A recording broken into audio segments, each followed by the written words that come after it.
The rows of stalls were bursting with food and other goods. Animal carcasses hung from the ceiling, and the aromatic smells of spices and herbs hung around. Baskets of fish that had gone sour under the scorching sun, their flesh no longer fresh, stood next to bunches of fruits and vegetables.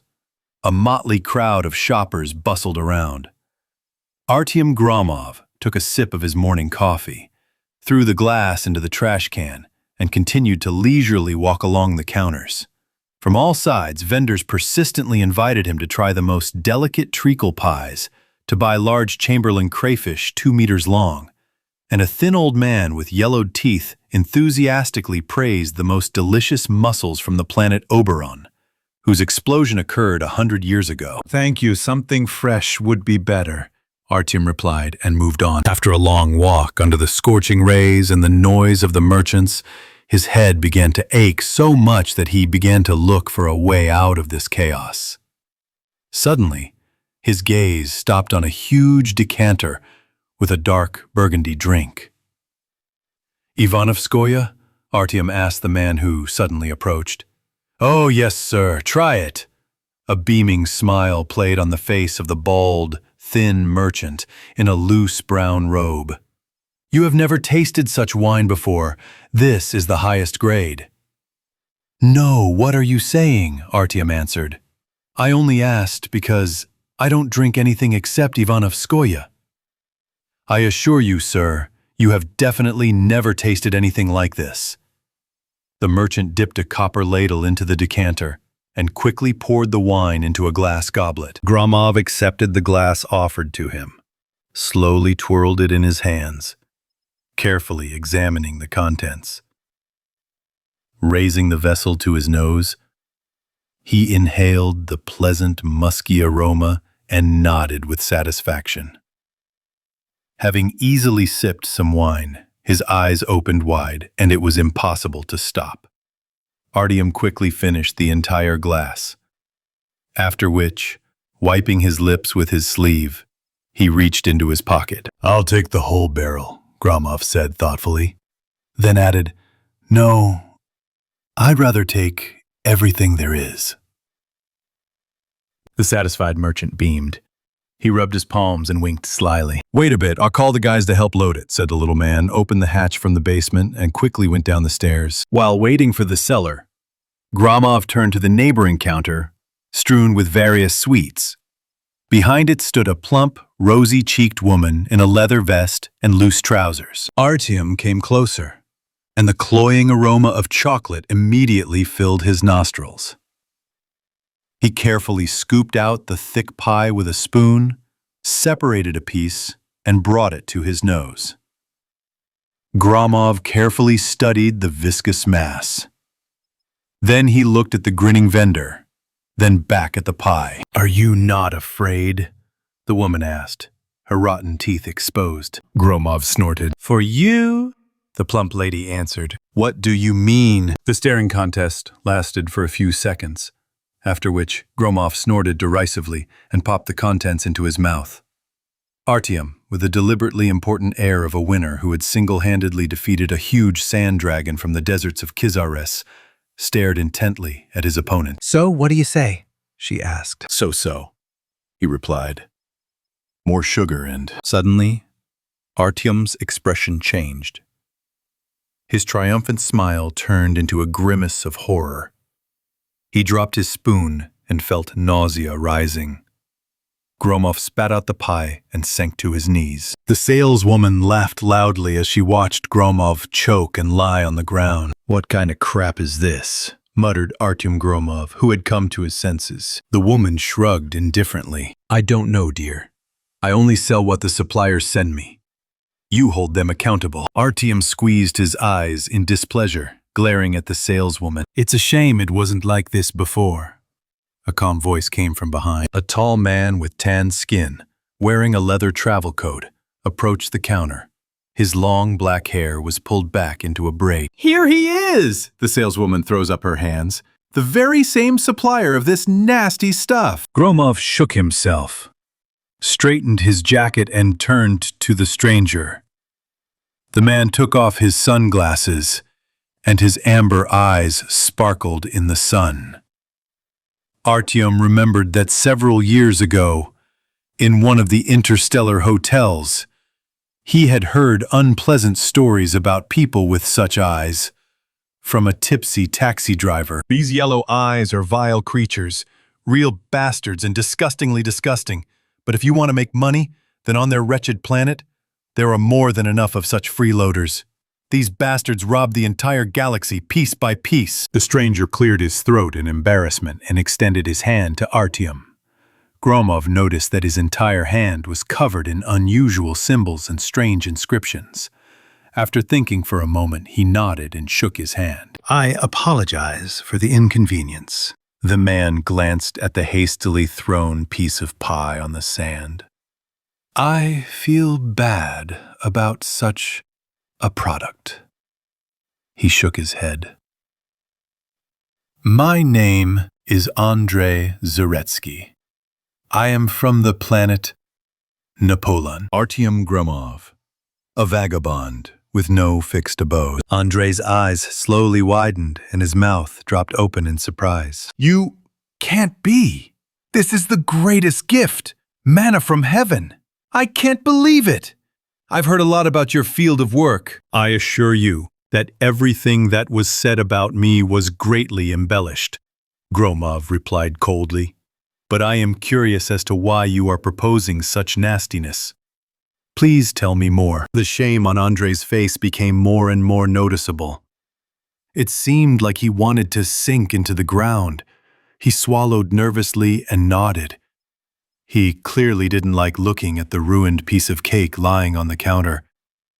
He frowned and sighed deeply. Not long ago, our planet was famous for having the best desserts in the entire system. From Ectorian to the Blue Eye Star Zone, the saleswoman couldn't help but laugh loudly, rolling her eyes. Andrei Zaretsky did not react to her mockery and continued his story. A few months ago, everything changed dramatically. His lips trembled. Real anxiety froze in his eyes. A terrible disease hit the planet. An illness? Gromov raised his eyebrows in surprise, crossing his arms over his chest. Wow. Curious. Very curious. He raised an eyebrow thoughtfully and kept glancing to the side to see if the wine cellar had returned. Yes, sir, that's right. This infection is spread across the planet so quickly that we haven't even had time to figure out where it came from. We're still guessing about it. There's a theory that there's some kind of creature in the sewer systems that's polluting the water. People are dying because of it, and the factory's production is in complete chaos. I noticed this, Gromov nodded. That's why. Andrei Zaretsky looked over Gromov's shoulder. A large man in a leather vest was taking a huge barrel out of the cellar, and a short, bald man came out behind him. The wine merchant's eyes sparkled with greed, and he hurried toward Gromov. Everything is ready, good sir. Here are 20 liters of Ivanovskoye, he said quietly. 1,000 gold pieces from you. Artyom fixed him with a searching gaze, which made the merchant feel uneasy. The small man shrank, losing weight before his eyes. Shifting from place to place, he licked his lips. 900? He asked quietly. Gromov raised his finger, calling for them to wait, and turned to Andrei Zaretsky. I will be happy to help you with your trouble, he said.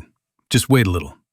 Andrei Zaretsky's face lit up with joyful delight. Of course, Mr. Gromov. Thank you very much. Regarding the payment, Gromov clicked his tongue. We'll discuss this later. We'll draw up the contract on my boat. Artyom suddenly turned to the wine merchant. He took his wallet out of his pocket, checked the money, and looked at the short man. 700 gold pieces and a decanter from the counter as a gift. But the merchant wanted to object, but Artyom Gromov's intense gaze silenced him. He glanced sideways at the big man with the keg and sighed deeply. Take this one too, he nodded toward the decanter. Gromov smiled broadly and gestured for Andrei Zaretsky to follow him. Please join me on my boat. Gromov took the steering wheel in his hands, and the ship Flea slowly began to enter the atmosphere of the planet Napoleon. A few moments later, Massive ridges of hills became clearly visible through the thick fog.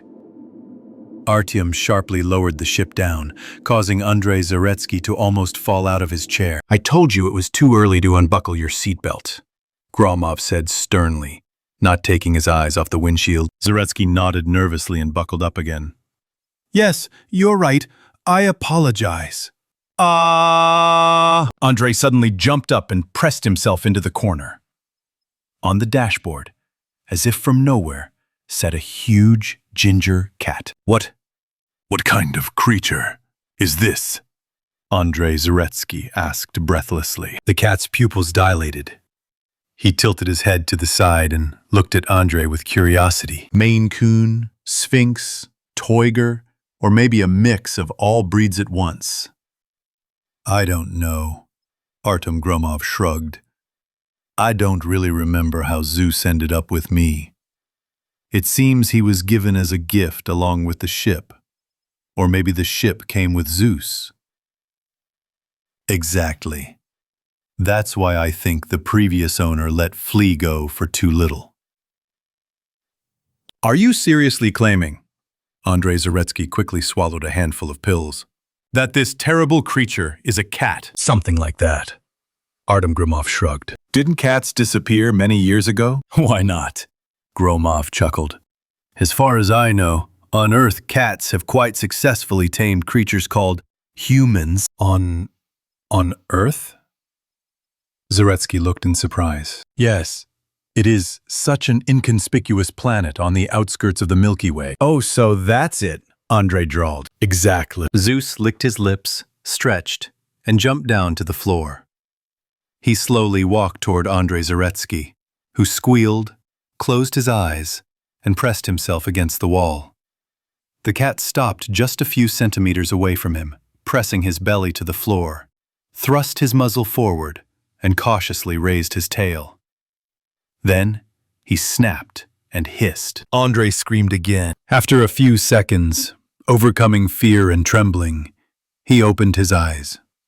Zeus had disappeared. "But how so? Where is he?" "He always does this," Artyom shrugged. A few minutes later, they landed in the shadow of a huge rock. Artyom put a first aid kit, a barrel of water, and a container with berries, vegetables, and fruits in his backpack. The more liquid, the better. The local wasteland does not forgive the slightest mistake. Having zipped up, Gromov turned to Andrei Zaretsky.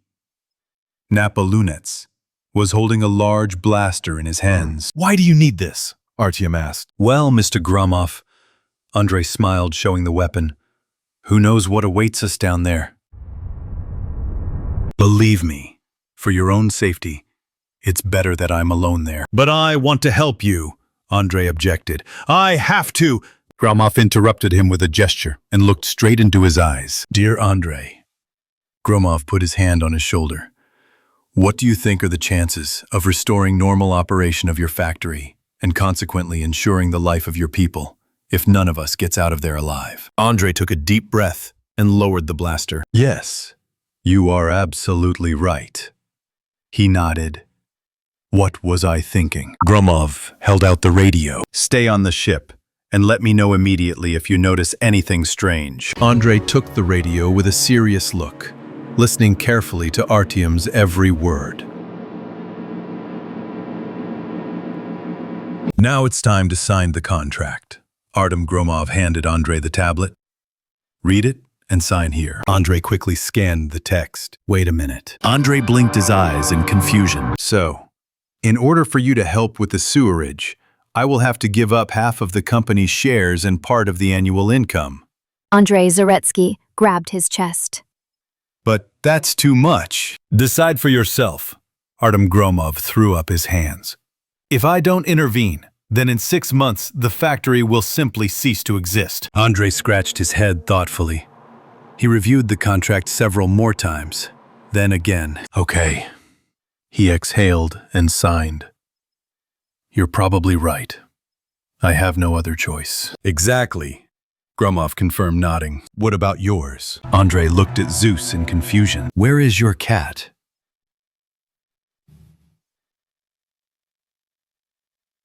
Don't even try to look for him. He's taken care of himself, and will come to you if he gets bored. Andrei Zaretsky blinked his eyes in surprise. Maybe I should keep an eye on him. Or give him something to eat. Zeus will take care of you and feed you if you are hungry. Andrei squeezed out.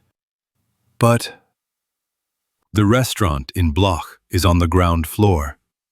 The menu is modest, but you can find sausages and frozen buns there. There was a deathly silence in the cabin. Then Andrei muttered, Maybe I should go with, if I accept your help, I won't return home alive, said Gromov, opening the door to the outside. There was not a soul around. Endless sandy expanses stretched far beyond the horizon. Artyom stopped the air bike in the shadow of a high cliff and jumped onto the hot sand. He felt the burning heat even through the soles of his boots. It was stiflingly hot. Leaning his back against the front wheel, he opened the tablet with the map and once again checked the correctness of the chosen route. There could be no mistake. But then, why was there such deathly silence all around? Perhaps he already knew the answer to this question. Standing up, Artyom climbed onto a stone boulder and looked around through his binoculars. This strange silence was beginning to weigh on him. The blinding red sun was right at its zenith. Looking at it made his eyes dazzle.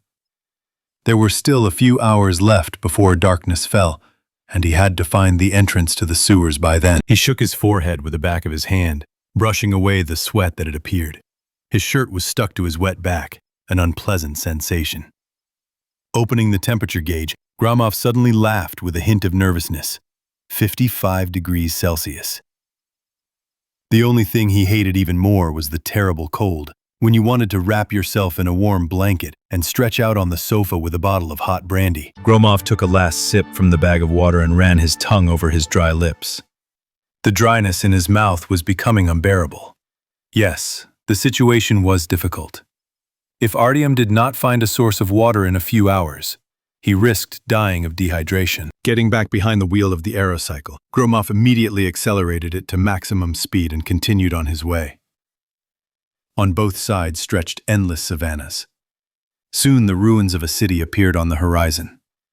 It was one of the monuments to the past triumph of the Order of Freedom, one of the largest nightly associations of the Serenian Wars. Artyom took out his binoculars again and peered carefully into the distance. There you are!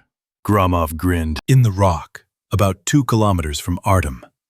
A cast-iron door gleamed faintly. At least Andrei Zaretsky didn't lie. The coordinates are accurate. There we're gonna first them. Wonders set in. By evening, the heat had subsided a little. It became easier to breathe. But there was no reason to rejoice.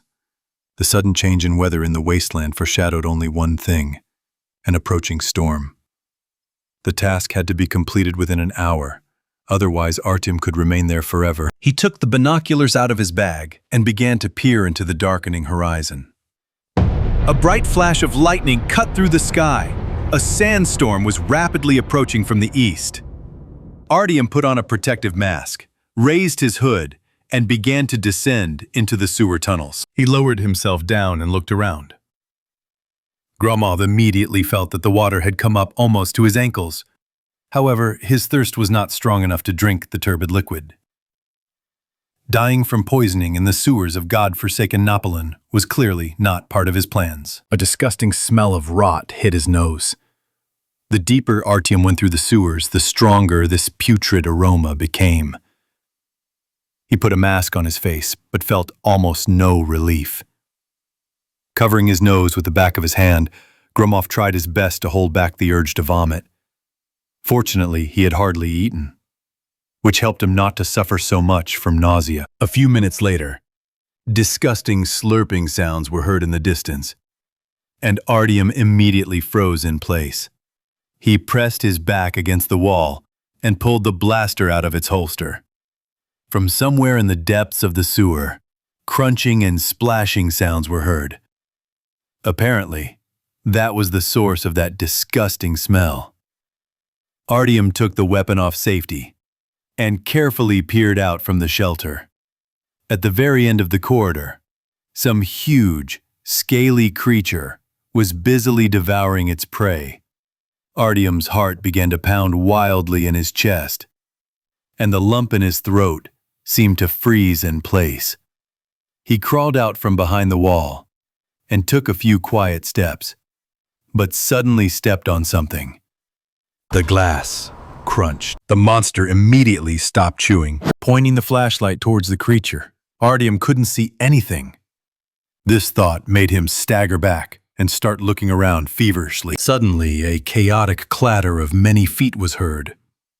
It seemed to come from everywhere at once. Gromov took a couple of steps back and froze. A drop of green viscous liquid fell on his shoulder. He slowly raised his head and screamed in horror. A vile, eight-legged creature was hanging right above him. There was a piercing, whistling scream. Artyom didn't even have time to move before the creature jumped right on him, pinning him with its rough paws. Gromov felt the disgusting taste of slime and barely held back his vomiting.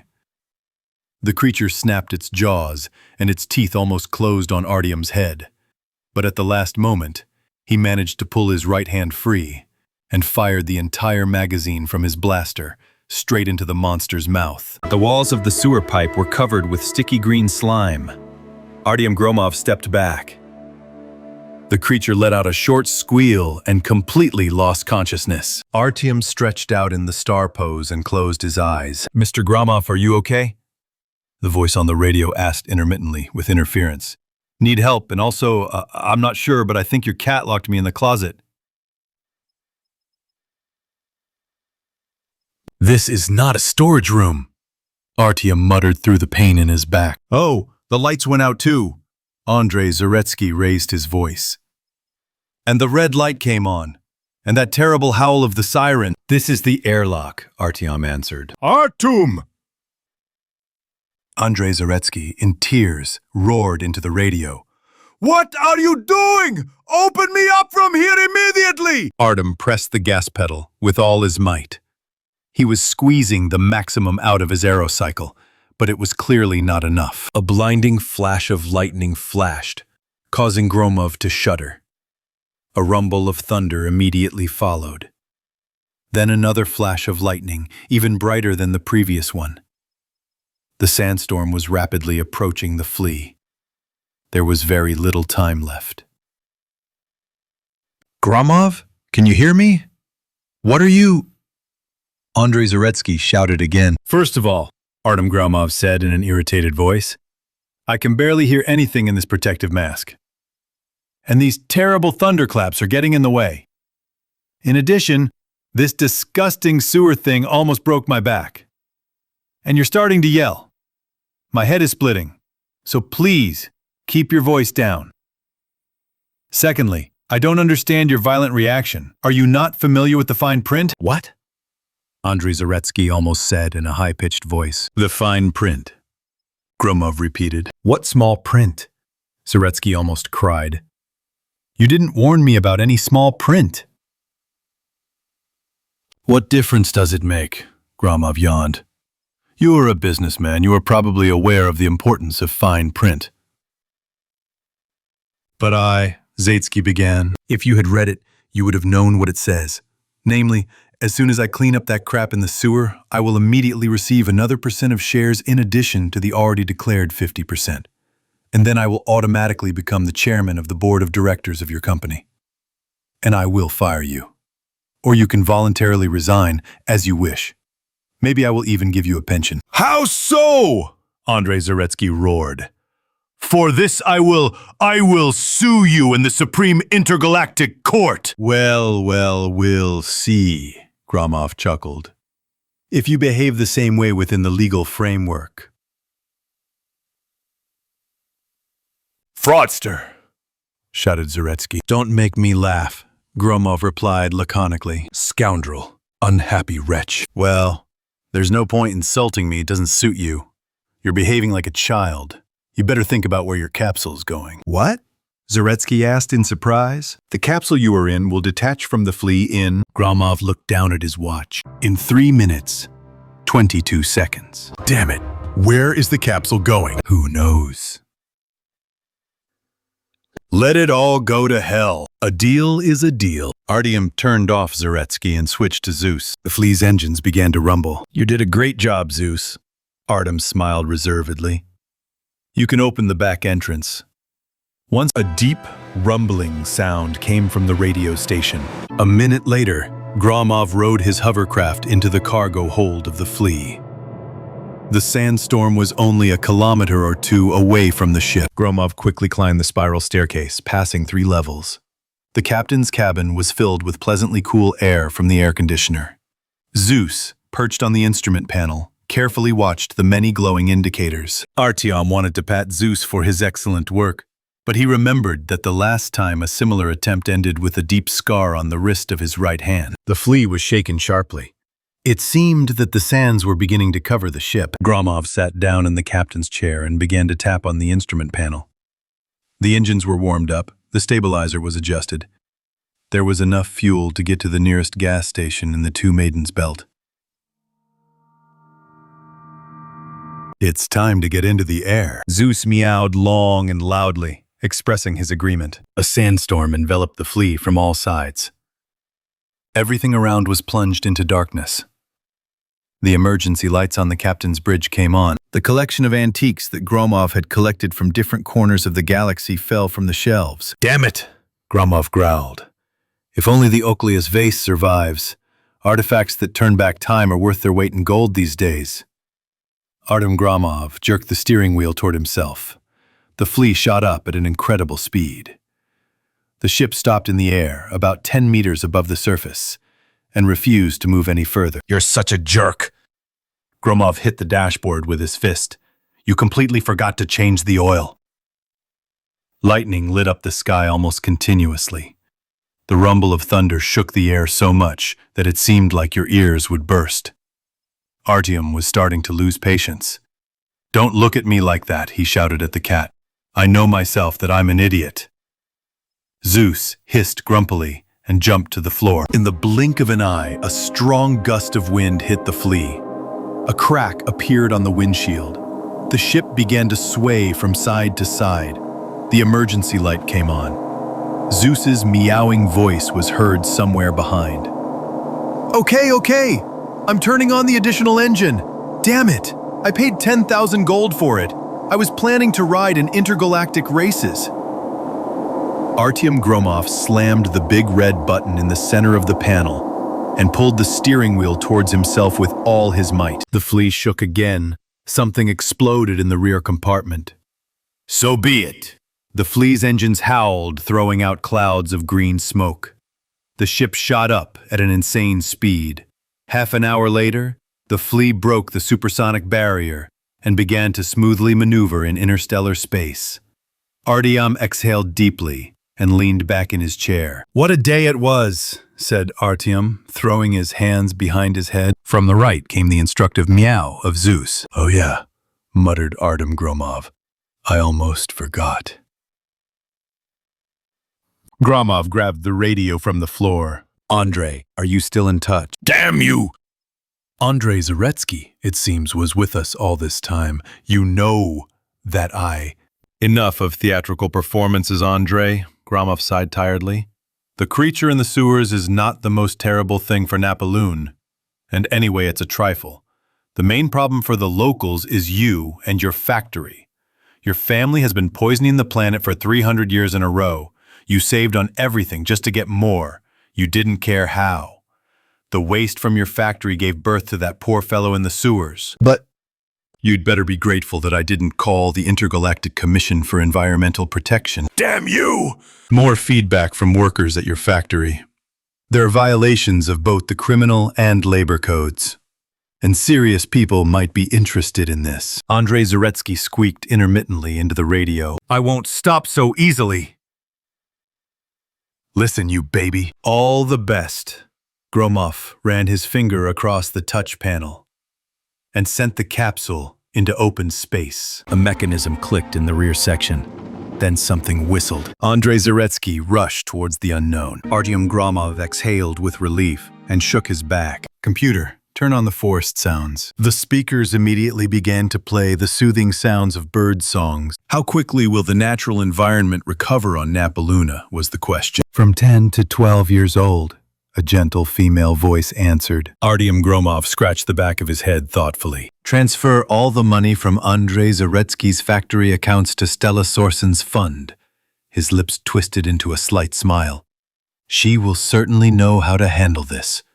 As far as I know, Stella opened a new school and 2 clinics on Oktarfon just a week ago." "Done," came the reply. Artyom Gromov turned on the autopilot and reclined the seat to a horizontal position. He fell asleep immediately and slept without dreams until the morning. Notes from the diary of Artyom Gromov. Underestimated power. If you happen to meet the Sailor Asians, I highly recommend that you definitely treat them to pizza.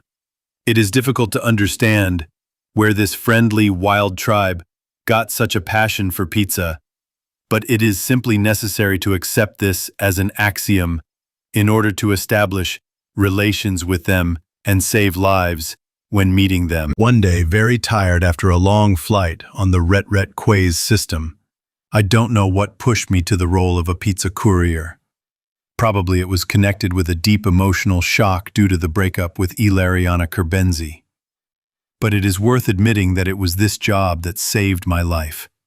My eyelids began to close heavily, and I had to land on the planet Sailorassus. My body urgently needed a good rest, although the day before I had already drunk 7 or 8 cups of vanilla cappuccino. However, coffee did not give me any energy at all. For me, it rather served as a kind of emotional support. As soon as I stepped on the surface, nothing gave away the danger. Everything looked like an ordinary abandoned place. There are millions of them scattered throughout the galaxy, I thought, and calmly covered myself in my favorite sheepskin blanket to sleep. How wrong I was. The next morning, I found myself tied to a tree, head down. I admit I slept soundly, like a baby. The air of Sailorassus was truly extraordinary. While I was hanging upside down, I tried to see my captors. In the distance, enchanting melodies and great choral singing sounded. Later I realized that the Sailorasians were preparing a sacrifice to their supreme god, and I was chosen as the victim. I really liked the music. Later, I even added several compositions to the playlist of the Blowhee music system. Before leaving Sailorassus, the local guys and I even recorded a joint album, which was a real event for me. However, this event was still far away. Now they were going to sacrifice me. I saw small, hairy creatures rushing around in front of me, with spears in their hands. They danced, shouted something, and poked me in the stomach with the blunt ends of the spears. It seemed that they were amused by the sound I made after these pricks. This scene went on for hours. Eventually, they untied me and led me to a huge fire. All my things from the flea were lying in a heap next to the fire. Hell, they even smashed the aquarium with the 3-headed fish from Araxis. I swam for so many days in a huge bubble to get them from the depths of the deepest ocean in the Kerner system. I will never forgive the Sailorasians for this. When all hope was gone, I was led to a stake near the fire to be tied up. One of the hairy ones was looking at a pizza box. Thank Hadron, I couldn't finish it all because of those damned pineapples. The Cilician put down his spear, leaned over, and, opening the box, saw what must have been the most beautiful thing he had ever seen. He stared at the pizza slice in amazement for a few seconds, then poked it with his finger, screamed, and jumped back. The others immediately turned their gazes to him. They threw me to the ground and rushed towards the pile of junk, that is, my things. It seemed they were trying to find something unusual, but the only strange thing they found was a spare pair of socks. Always have an extra pair of socks with you. You never know what might happen. A few minutes later, a large crowd of astonished Sailorasians had gathered around the pizza box. The man with the impressive belly, on whose head was something resembling a crown made of the bones of an unknown creature, was apparently their leader. He dispersed the crowd and leaned over to the pizza. Carefully taking a slice, he tried it. A deep purr was heard in response. as if the hunter was experiencing indescribable pleasure right then and there. Then he lifted the pizza slice above his head with both paws and began to make incomprehensible sounds similar to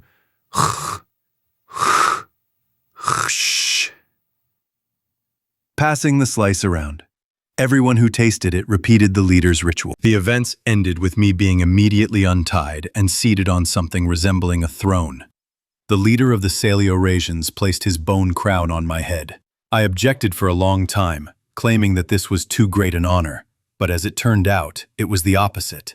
The leader remained at my feet for several hours and quietly lamented, apparently apologizing for not having anything more to offer. Now I had become the supreme god for them. It seemed that they had completely forgotten the former deity. Over the next week, I made pizza for them from what was in the flea's pantry. I combined herring with Snickers and seasoned it with garlic cream sauce. However, their most desired pizza was a mixture with peanut butter and lightly salted cucumbers, which was made possible thanks to my good friend Andrei Zaretsky from Earth, whose caring grandmother gave me several jars of this delicacy. When I told the Saleorasian planet that I was leaving to spread light throughout the universe by selling pizza, they took the news very hard. They banged their heads on rocks, tore their hair out, and even tried to drown in a local pond. But eventually, they realized the importance of my mission and accepted my decision to leave. As a farewell, they held a magnificent feast and erected a huge statue of bones in my honor. Praise Hadron, I never learned who these remains were from. If there's a lesson to be learned from this story, it's that pineapple pizza is vastly underrated. The best vanilla cappuccino in the galaxy is served at the wonderful Milk Panka Cafe on Acreon. If you tell the barista that you are from me, you will have to pay 3 times more. And most likely you will be kicked out of the establishment with a kick in the ass. So it is better not to do this. Of course, I understand that I often get distracted by all sorts of little things. But I will say it straight. Either take everything as it is, or burn my book and never touch my work again. According to my readers, there is simply no other option. Artyom Gromov opened a bottle of wine, grabbed a plate with a triple sandwich with eggs and bacon, and headed down to the basement of the Flea. Although he preferred to call this place a home cinema. After a tiring work week, he could finally arrange a small movie marathon for himself. Usually, Artyom rewatched well-deserved classics such as films by Tarkovsky, Tarantino, or Woody Allen. But this time his mood was different. Besides, Gromov was not particularly interested in films that had appeared in the last 2 or 3 years. Having settled himself in a chair in front of a large projector, he placed a tray of food on the cabinet to the left. Artyom pressed a button on the armrest. The screen immediately lit up, and a list of 30 of the most relevant new films of the 25th year appeared on it. Gromov scrolled down the list to about the middle and lingered his gaze on the film Atlas Rising. He was still unable to get rid of his habit, which irritated his ex-girlfriend, the accountant Tomalia with black eyes. Artyom always chose films based on pictures on the posters, without reading the descriptions. But what could he do? The sunset on the top of the mountain, where the main character was, looked too attractive. Artyom poured himself some wine, took a bite of his sandwich, and then, stretching out to his full height, started the movie. Before he could even watch half of it, Gromov was already snoring loudly. Meanwhile, Zeus was calmly finishing his sandwich. Artyom was awakened by the sharp sound of the video intercom. "Damn it," he muttered. "Who's come now?" Turning off the projector, Gromov shook off the crumbs and rose to his feet. He went to the video intercom built into the wall near the stairwell entrance and swiped his finger across the touchscreen. Then he switched the device to external camera number 4. Near the front door, he noticed a tall figure in a burgundy traveling coat. Gromov zoomed in on the picture, trying to make out the face of the unexpected visitor. "I completely forgot about him," Gromov whispered with a satisfied smile. Tea, coffee, or something stronger? Gromov asked his guest. "Give me your signature drink instead, if there is any left," Turbek Neferson answered with a smile. "You are offending me," Artyom smiled back, nodding his head, and inviting Turbek to take a seat at the bar. He himself headed to the drink machine. Artyom pressed the yellow button in the center of the machine, and a menu of drinks appeared on the display. Scrolling down, he selected Salderin Fire. "With cream?" he asked, looking over his shoulder. "I switched to almond milk." Turbek smiled modestly. "My nutritionist said that it is healthier." Gromov rolled his eyes and pointed his finger at the screen. There was a soft click, and the next second, 2 mugs of the fragrant drink came out of the car.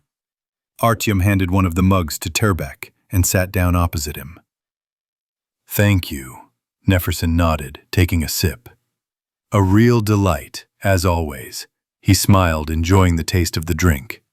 A little while later, he took a small rectangular object out of the inside pocket of his coat and handed it to Gromov.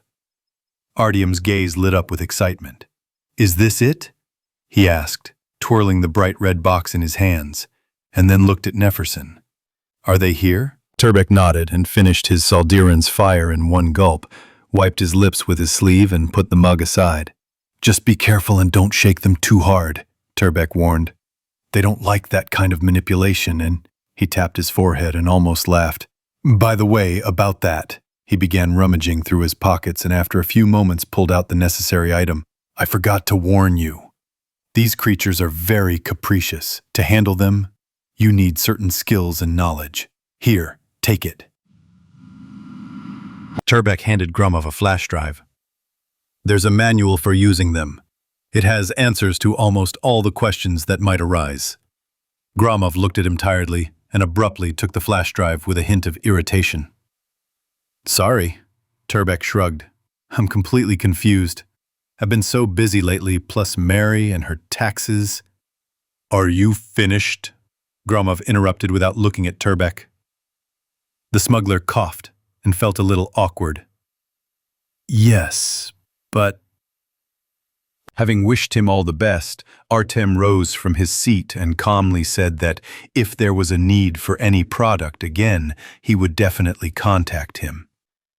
Gromov inserted the flash drive into his laptop and immediately began studying the initial part of the guide to the use of delicacies.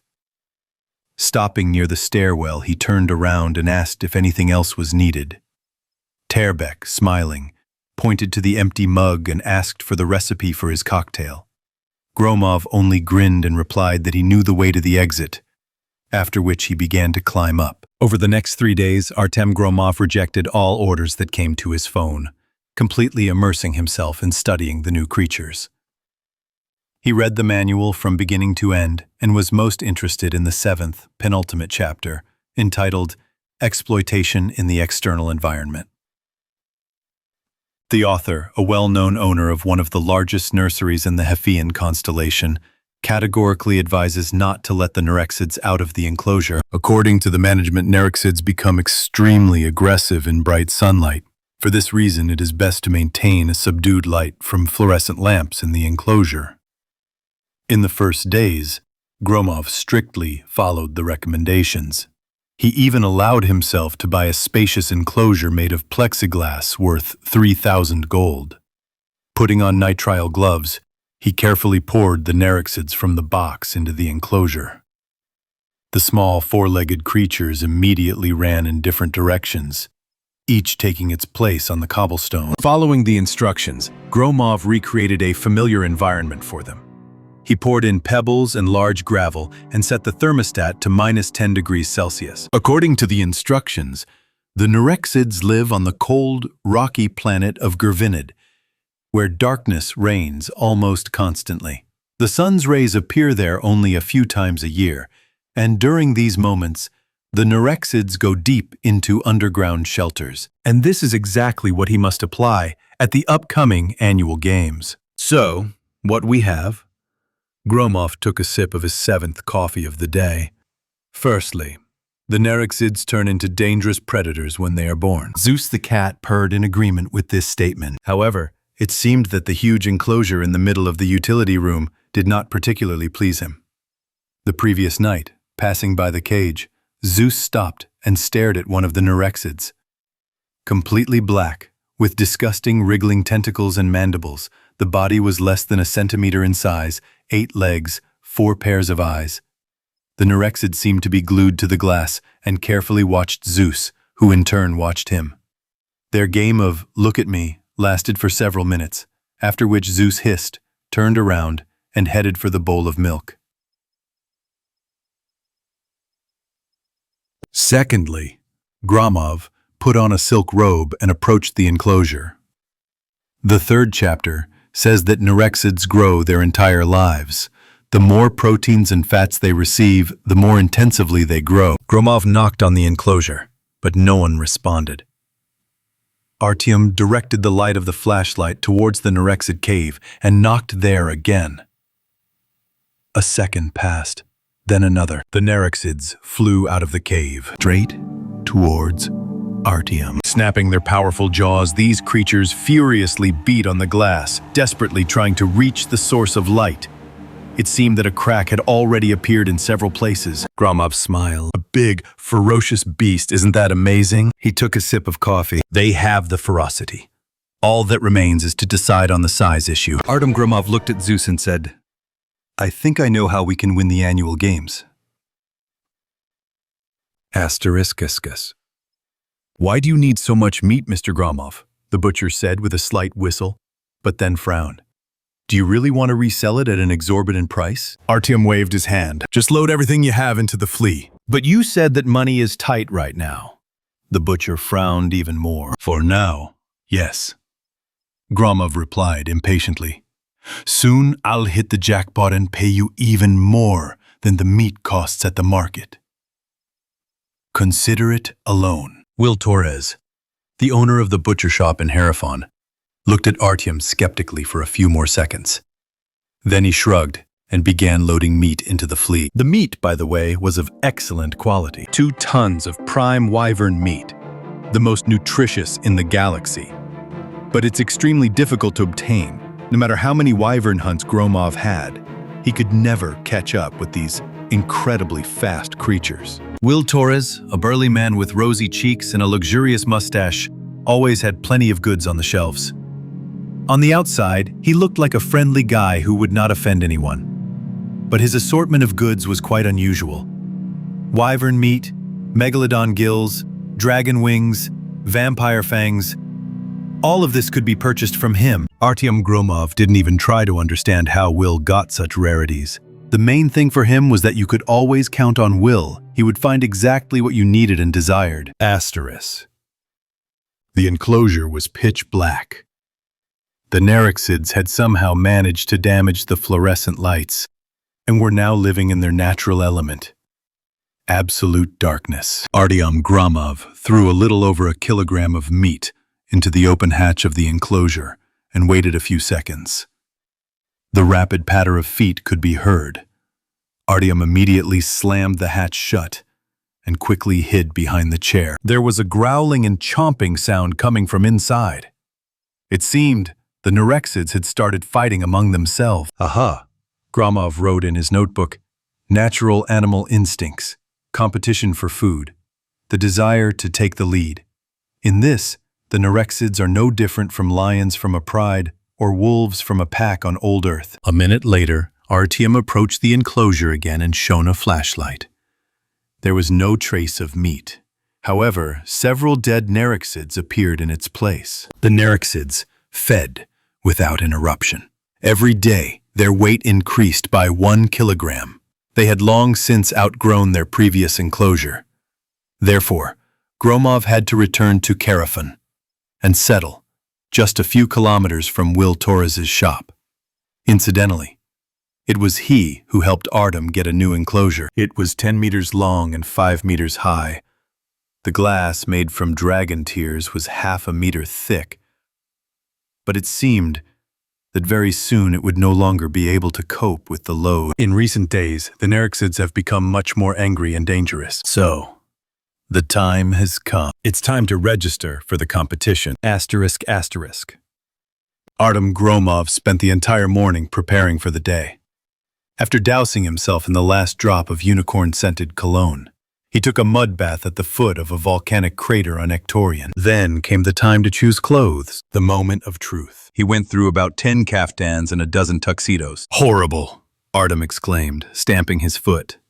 What a nightmare. He threw down the coat hanger with the mammoth fur jacket and reached into the depths of his wardrobe, where he kept the silk pants from Ectorian and the vest made of T-Rex scales. But neither outfit suited him. To his chagrin, Artyom realized that he had nothing to wear. What a horror.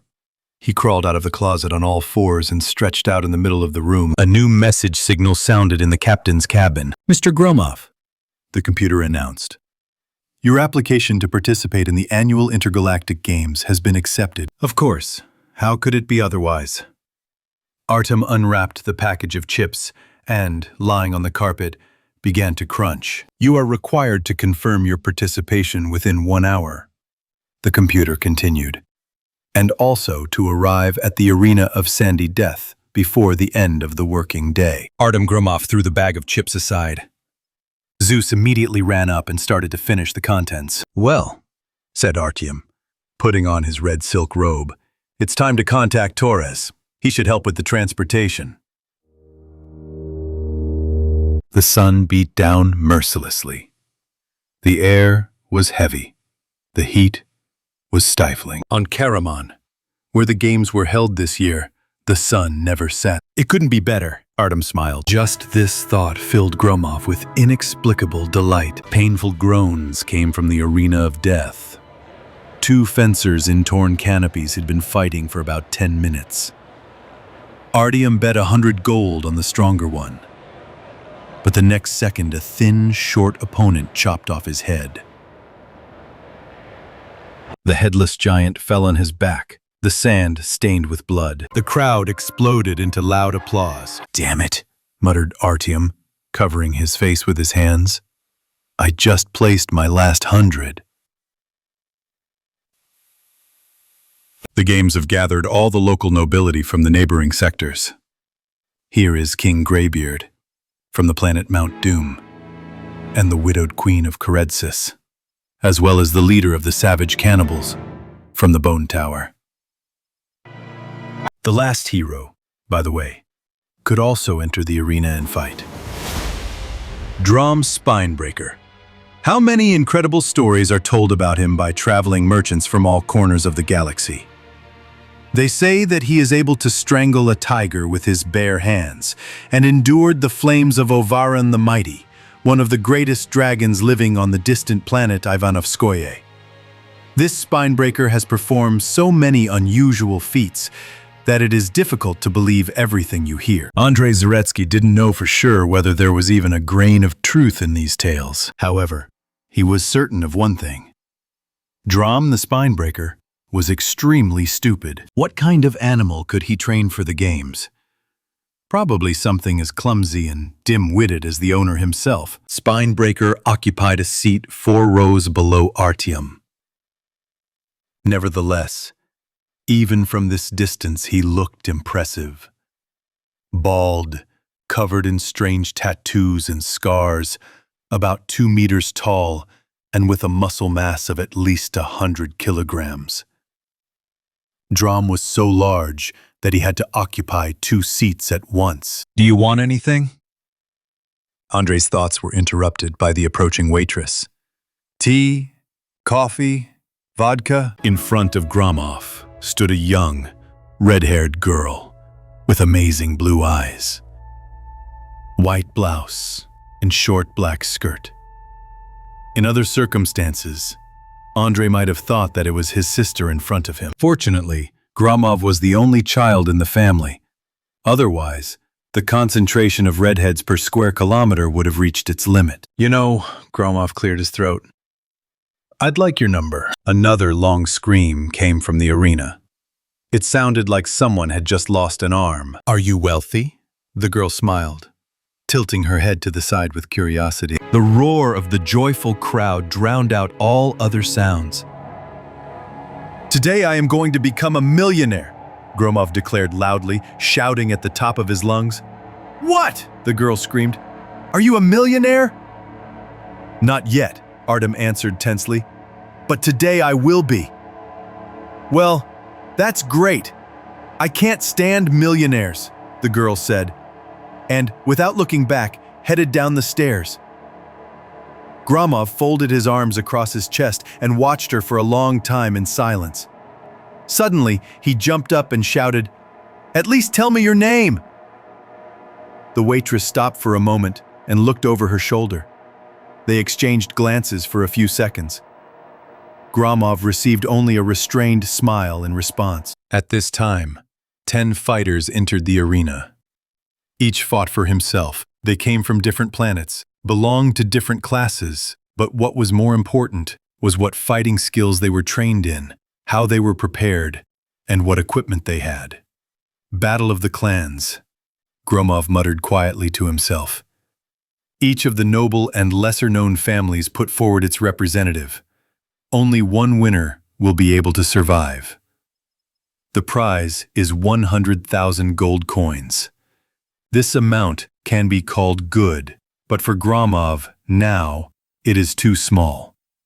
Over the past 6 months, 4 banks in different constellations blocked his accounts. The financial situation was critical, and all the reserves were spent on buying Nerexides.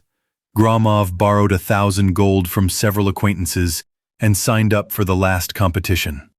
The main prize is 1,000,000 gold. The whole difficulty was that the true enemy was unknown. Any creature from the remote corners of the entire galaxy could be sent against Gromov's Nerexids, but there was no point in guessing. Gromov had a strong intuitive feeling, and it was this that almost never let him down. At that moment, only 3 of the 10 fighters remained alive. A warrior, dressed in gilded armor and a snow-white cloak, handled the sword masterfully. The mask of his helmet was lowered, so Gromov could not see his face. However, the coat of arms of his family was clearly visible there. Golden lion with open mouth. Gromov was not well versed in heraldry. And why would he need to remember the countless noble houses scattered throughout the galaxy? Many even proclaimed themselves noble without having any good reason for it. They simply paid the right people, as often happens. But it was the golden lion with the bared mouth that he knew very well. House Bursberg, the oldest aristocratic dynasty from the planet of golden streams, the name of which fully corresponded to their wealth. Who did you bet on? Gromov didn't even notice how his interlocutor sat down next to him. Artyom raised an eyebrow. He looked at his neighbor carefully. Although a graying strand appeared on his temples, he could not be called an old man. He was quite obese with 3 chins. Gromov even wondered how this man had climbed to the 20th tier of the arena. Probably a robot loader helped him. He was covered in rings and in an extremely expensive brocade kaftan. The one I bet on lost his head. Gromov shrugged indifferently. "What a shame," the stranger tried to feign surprise. "Please accept my condolences." Oh, come on. Gromov waved his hand. "I can see perfectly well that this concerns you. But I really—" Yes, Gromov yawned. "Say what you want." The stranger looked at Artyom carefully, then smiled very slyly. Gromov clearly did not like such smiles.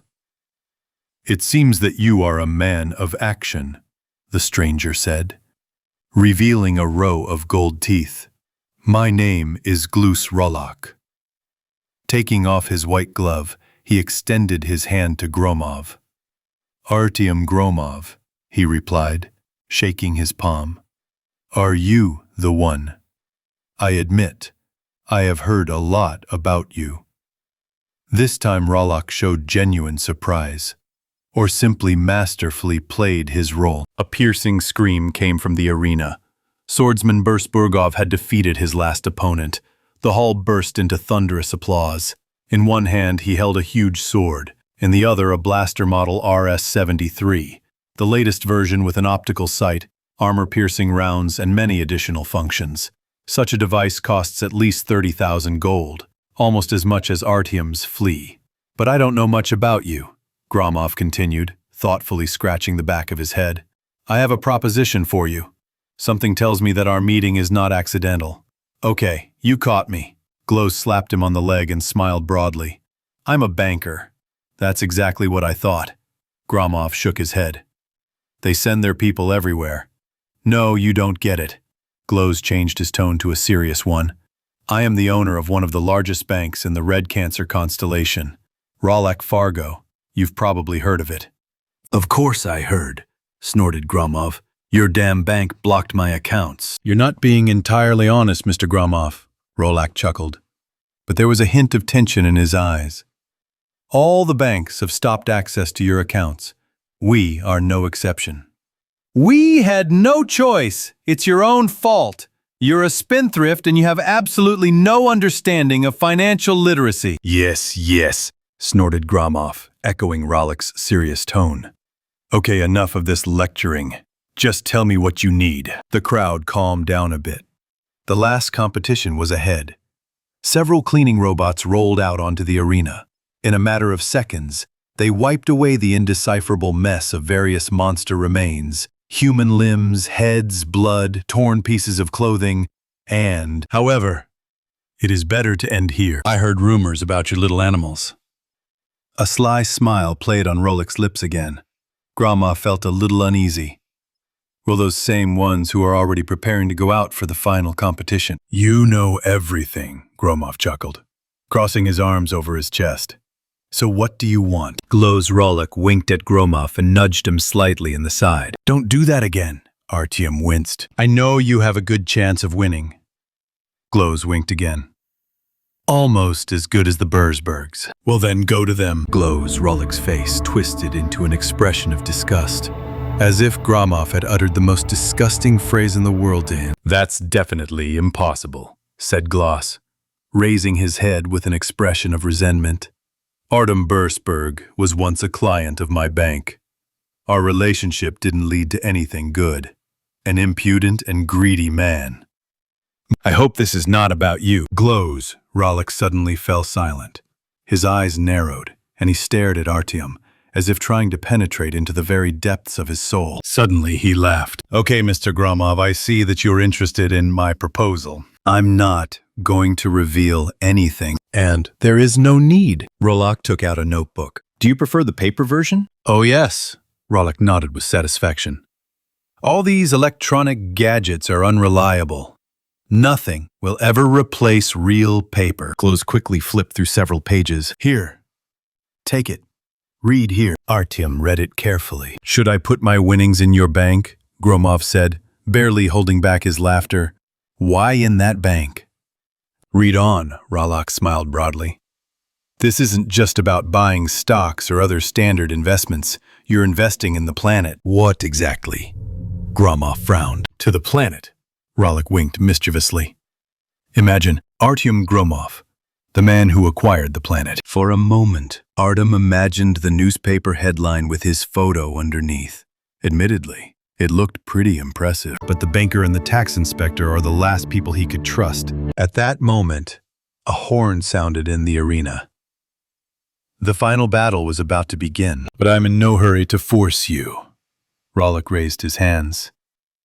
You have time to think everything over. I don't really like doing this, Artyom Gromov muttered with a yawn.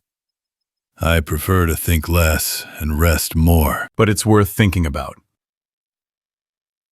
Rawlak winked for the 100th time that evening. If you become the owner of this million today.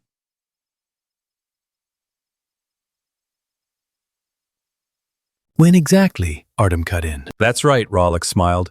When you win that million, imagine turning it into tens. No, hundreds of millions.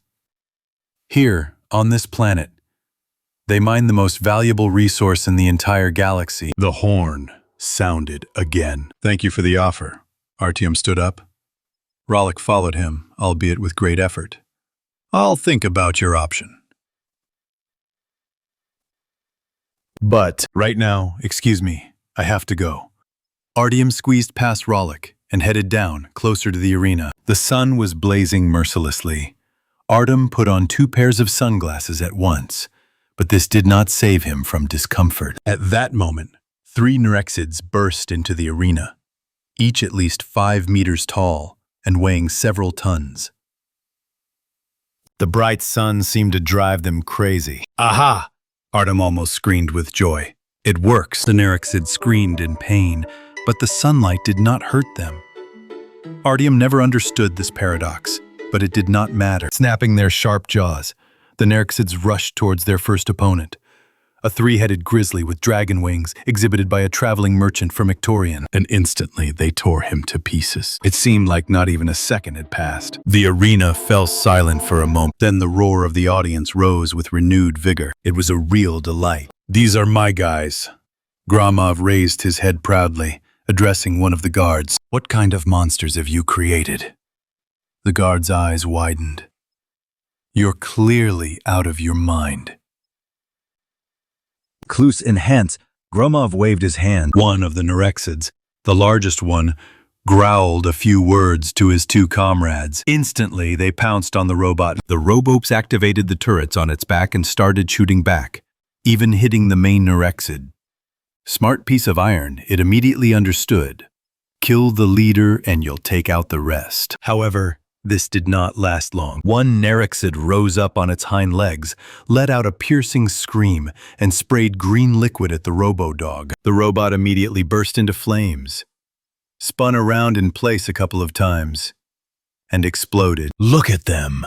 Gromov clapped his hands along with the entire arena. "They're exactly like this I created." Artyom was at a loss for a moment. "Wait." Artyom Gromov quickly leafed through his notebook. "What kind of liquid is this? They never did this before. What the hell is going on?" The Nerexids tore apart the next enemy. At the same moment, a shot rang out from the RS Blaster 73. The bullet hit the smallest Nerexid in the head. It let out a piercing scream and fell motionless. "Oh my God," Gromov whistled, clutching his forehead. "How is this possible?" The Burzberg warrior fired another shot, but missed. Nerexid dodged it at the last second. He rushed at the swordsman from Burzberg. The warrior instantly somersaulted to the side and simultaneously wounded the attacker in the stomach. Nerexid didn't like this at all. He let out a piercing scream and thrust his huge blade-like paws forward. "Damn it!" Gromov continued to leaf through his notes. Where did they even get this? Nerexid pushed off the ground with his hind legs and rushed at his opponent. Burzberg warrior took up a fighting position and repelled the Nerexid's attack with extraordinary agility. "Oh, you!" Gromov's cry mixed with the stormy applause of the arena. Swordsman Burzberg cut the Nerexid in half with one blow. "Well, well!" Gromov hit the swordsman with his fist. At that moment, he fell silent. Artyom Gromov froze in place, as if rooted to the spot. Swordsman Burzbergov removed the damaged helmet. It turned out to be that same red-haired waitress. "What the hell?" Artyom roared, clinging to the bars. "Stop the fight! Calm down!" The guard immediately grabbed Artyom by the sleeve. "This is breaking the rules." "But you don't understand. The leader of the Nerexids remains. He is invulnerable." "But this is also prohibited." "What are you saying?" Gromov pushed the guard away and began to climb the bars into the arena. Meanwhile, the leader of the Nerexids let out a terrible roar. Giant wings grew from his back. Needless to say, Nerexids had never done anything like that before. When Artyom almost reached the top of the grate, darts with sleeping pills were already being thrown at him. One just barely touched the boot. The rest flew past. "What are you doing?" the red-haired waitress laughed. "Do you want to help me?" "Get out of there!" Gromov shouted. "Or else." Artyom didn't have time to finish his sentence and collapsed onto the arena. The first thing Artyom saw after waking up was Zeus's face. The cat settled on Gromov's stomach and studied him carefully. Zeus's green eyes radiated such a piercing gaze that sometimes Artyom felt uneasy. But right now he felt genuine happiness. Artyom's head was splitting. His forehead was bandaged, and he was in his own bedroom on the flea. But how did he get here? This question haunted him. Zeus purred and stretched out on his back. You really want to? Wow. Artyom Gromov's eyes widened. Are you really serious? Zeus meowed mysteriously. Artyom stroked the cat for the first time in his life. Amazing cat. An unknown female voice was heard from afar. Zeus instantly jumped to the floor and disappeared into the shadows. A red-haired lady appeared in the doorway.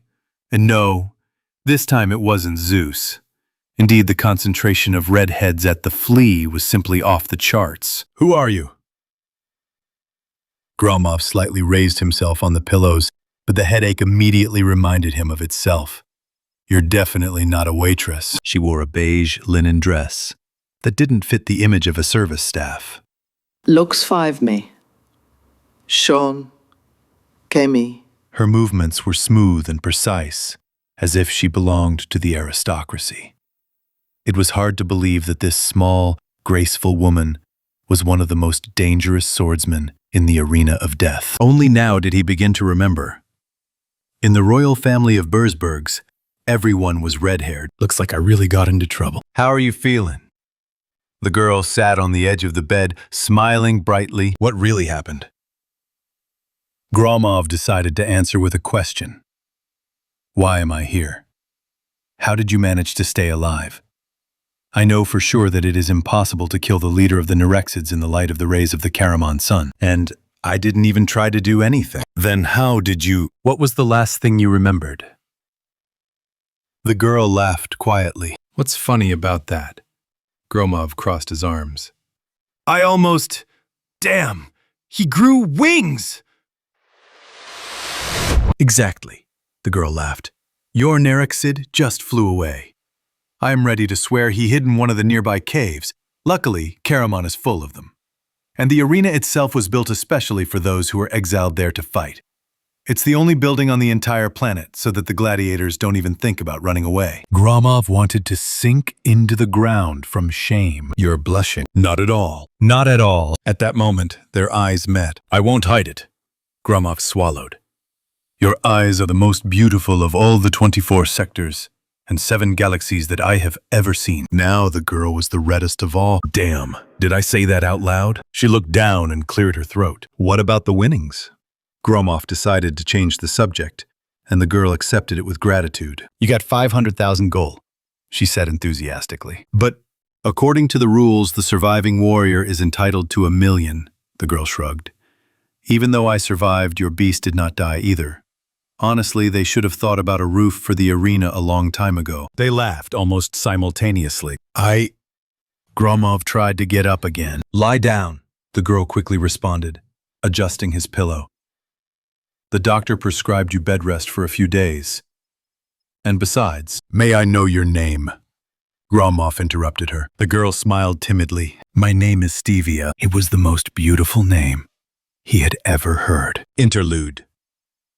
Notes from Artyom Gromov's diary. Revenge is a dish best served cold. If you somehow find yourself in the amazing world of Ivanovskoye, I strongly advise you not to linger and leave this place as soon as possible. It is one of the most famous slave dens in the entire galaxy, which I have visited, and believe me, I have visited more such establishments than I would like to remember. What's worse, Ivanovskoye is dominated by artificial intelligence. The planet is ruled by the insane and evil android Govar. The most disgusting tin machine, I tell you. During my only visit to these parts, Govar's henchmen accused me of selling illegal substances that allegedly worsened the mental state of the planet's inhabitants. This was an outright lie, because the juice extracted from the roots of Tarasov trees, on the contrary, has a beneficial effect on the psyche and general mood, with only one drawback. After consumption, large blisters appear on the face. And so, I was shamelessly arrested. I spent several days in a cold, damp cell, sleeping on a bare stone floor and eating a gray, thin gruel that tasted like stale pea soup. After the supreme judge, The arbiter of fate, Skovevar himself, pronounced his sentence. I was sold for a pittance to a famous collector of all sorts of disgusting creatures named Thomet the Collector. During my travels across the galaxy, I had heard stories about his menagerie many times, and I must admit that most of the stories I heard in the local taverns turned out to be true. I spent over a month as the star of his funny freak show. Thomet's collection included torlings, creatures that resembled a cross between a rhinoceros and a crocodile.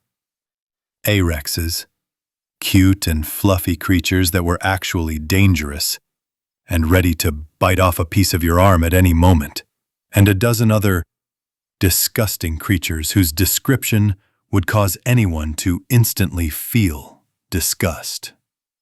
All of this resembled nightmares, as if written by Howard Lovecraft himself. In 7 days, we managed to visit about 3 different planets in different solar systems. The inhabitants of the planet Ecker had apparently never seen a creature with 2 legs, so they were delighted when I appeared before them, in the guise of a jester with a red-green cap and a large pom-pom. By the end of a month of our merry tour, I was exhausted to the limit, but I did not lose faith in a quick escape. Thomet the Collector was undoubtedly on top of his happiness, because this month had become the most profitable for his hated menagerie. My suffering would probably have lasted until the end of my days, if one day Thomet, through his own carelessness, had not forgotten to lock my cage. That evening he managed to earn a decent amount from one performance, which exceeded the income of the week. Under the impression, he overindulged with a case of Ernasian cognac, which is why his state was far from sober. And here's what I want to tell you. Once I refused to give my little sister a Recco creamy chocolate bar. Then my dear late grandfather told me, "Greed will destroy you, my friend. Don't become a stingy miser." Fortunately, Thomet the Collector did not have such a wise mentor and did not listen to such advice. After I had received the gratitude of my freed fellow prisoners, I quietly crept up to Thomet, who was sleeping in a chair, and hit him hard on the head. Having fished out all the valuables from his hiding place, I locked him in my empty cell. I admit, it was very difficult to resist the temptation to take revenge on him. I sent him as an exhibit to the wonderful planet of 4-legged cannibals. As far as I know, they ate him already on the first performance. Seize the moment. Most young people in our galaxy believe that there is no point in worrying about the little things, because life is too short. You just have to enjoy each day and go with the flow, and then see where it leads. This is the philosophy that Qualia Schaefer's from the rainy planet Darbon has professed throughout his entire conscious life. It's worth starting with the fact that, even as a child, Artyom skipped incredibly boring lessons at school, preferring to devote time to an activity that he really enjoyed. In particular, he played computer games. According to his parents, this was a completely inappropriate pastime for the son of one of the most famous families of lawyers on the planet. 4 generations of the Schaeffers unconditionally chose the legal path and became successful lawyers. However, when Artyom decisively declared, "I will not do this murky boredom," his parents were shocked. At that moment, they thought about what a blow to their reputation such a choice of their son could turn out to be. For several years, they persistently tried to instill in Artyom a love of law, a stable and highly paid profession, an impeccable reputation and respect among people. For his 15th birthday, he received from his father the latest model of a motorcycle, powered by solar energy. Al Schaeffers, with a joyful smile, removed the bright red canvas cape from the gift and admonished, "Look, son," patting him on the shoulder, "this is exactly the kind of toy you will always be able to afford." The assembled relatives and friends of the family sighed in admiration and began to applaud. "You just have to decide if you want to practice civil cases or if you prefer to acquit criminals in court," Al winked playfully, lightly nudging his son in the side. The room erupted in quiet laughter. "Thank you," Artyom shook his head. But it would be better if you spent this money on yourself, and ignoring the many disapproving looks, he headed to his room. The young man was decisive in his choice. He rejected any gifts from his parents, and already at the age of 14, he began to provide for himself, financially. Artyom's father will probably regret that fateful day all his life when his brother gave his 6-year-old nephew a computer for his birthday. Most likely, Artyom himself will not forget that moment either. He will forever remain grateful to his uncle for the gift that determined his fate. From the moment Artyom first launched the game on his computer, he immediately understood what he wanted to dedicate his whole life to. Gradually, his interest in simple games turned into a passion for programming. Together with his friends, they skipped classes at school and dedicated this precious time to developing games and applications. 6 months later, they released the world's first Quest game. Since Artyom was very bad at drawing, his classmate Dolores helped him with the design. She became the guiding light of his life, Artyom's future wife and the mother of their children. A year later, they created an application called Big Brother that could collect any information about a person. Name, height, weight, how many little bugs he ate that day, the football team he supports, or say, whether he suffers from a compulsive disorder that makes him drink exactly 2 cups of coffee of a certain volume and at a certain time. This program could reveal all the secrets about you. All you had to do was point the camera at your face, and all the information would appear on your retina in a few seconds. This caused a real stir. The income from the application rapidly increased. Representatives of many large IT companies offered Artyom multi-million-dollar contracts. Big Brother became more and more popular every day. By the age of 24, Artyom Shefers topped the list of the wealthiest and most influential residents of Darbchom. That same year, a monument made of pure gold was erected in front of the capital's city hall. By the age of 27, he had become the president of an entire planet, but remained modest in his achievements. Artyom Gromov sent half of his income to charity projects, hospitals, and radically changed the education system. Now, a child who had reached the conscious age of 15 had the opportunity to independently choose the subjects that particularly attracted him. Not a single school history textbook was complete without mentioning Artyom Shefers. Children were given him as an example due to his merits, and were truly delighted. However, Artyom Gromov would probably have remained a national hero forever if something unexpected had not happened with the Big Brother. The system malfunctioned and began to send secret data from the government of one country to the head of another without control. This led to a terrible and total war, which drew all the peoples of Darbchom into the conflict. Even small tribes with primitive weapons united into an army of 100,000 warriors and went into battle against neighboring states. What exactly happened to Artyom in the end, no one knows for sure. However, given his resources and capabilities, it can be assumed that he was able to find a way to escape by leaving the planet. But Darbchom, once a thriving world with an economy, among the 100 most advanced during the reign of Artyom Shefers, was destroyed. By an absurd accident, the president of one of the countries accidentally pressed the button to launch a nuclear weapon instead of putting a mug of beer on the coaster. A sharp signal was heard. The monarch exclaimed, "Damn, not there!" And the planet was destroyed in the blink of an eye. It's sad and offensive, but at the same time useful for reflection. Dear parents, do not stop your children from doing what they really like. Let them choose for themselves who they want to become in this life. After all, who knows what other applications or projects they will be able to create, even if they are temporarily experiencing difficulties or sadness. A truth that should not be forgotten. A group of passionate young students from a small but cozy planet in the constellation Maliosis, thanks to long and complex research, came to a surprising conclusion. The universe is not as boundless as many previously believed. A young man named Egmar Velarak, the most determined and goal-oriented of their group, explained this discovery with the words, "Imagine you enter a dark room and do not know how big it is. You look around, try to feel the walls with your hand, but to no avail. You walk in circles for hours, stumble, fall, get tired, and sigh from exhaustion. Sometimes you decide to rest, wake up, and again continue wandering through the endless darkness. But after many hours, you suddenly come up against the same door through which you entered.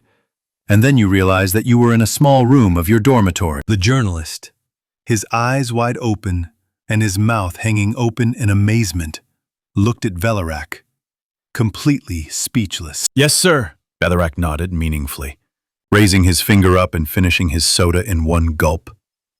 "That's the real, self-evident truth." Velarak burst into loud laughter. Then he squeezed the tin can and threw it back to the side with the other empty packages.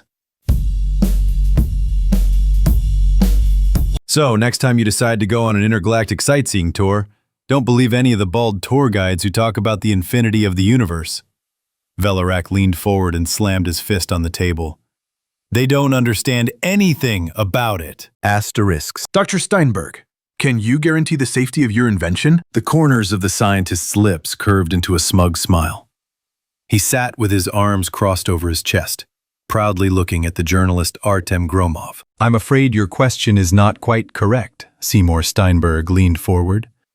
"The drug NE35 has only been tested on bacteria and a few animals, including rats, hamsters, and guinea pigs.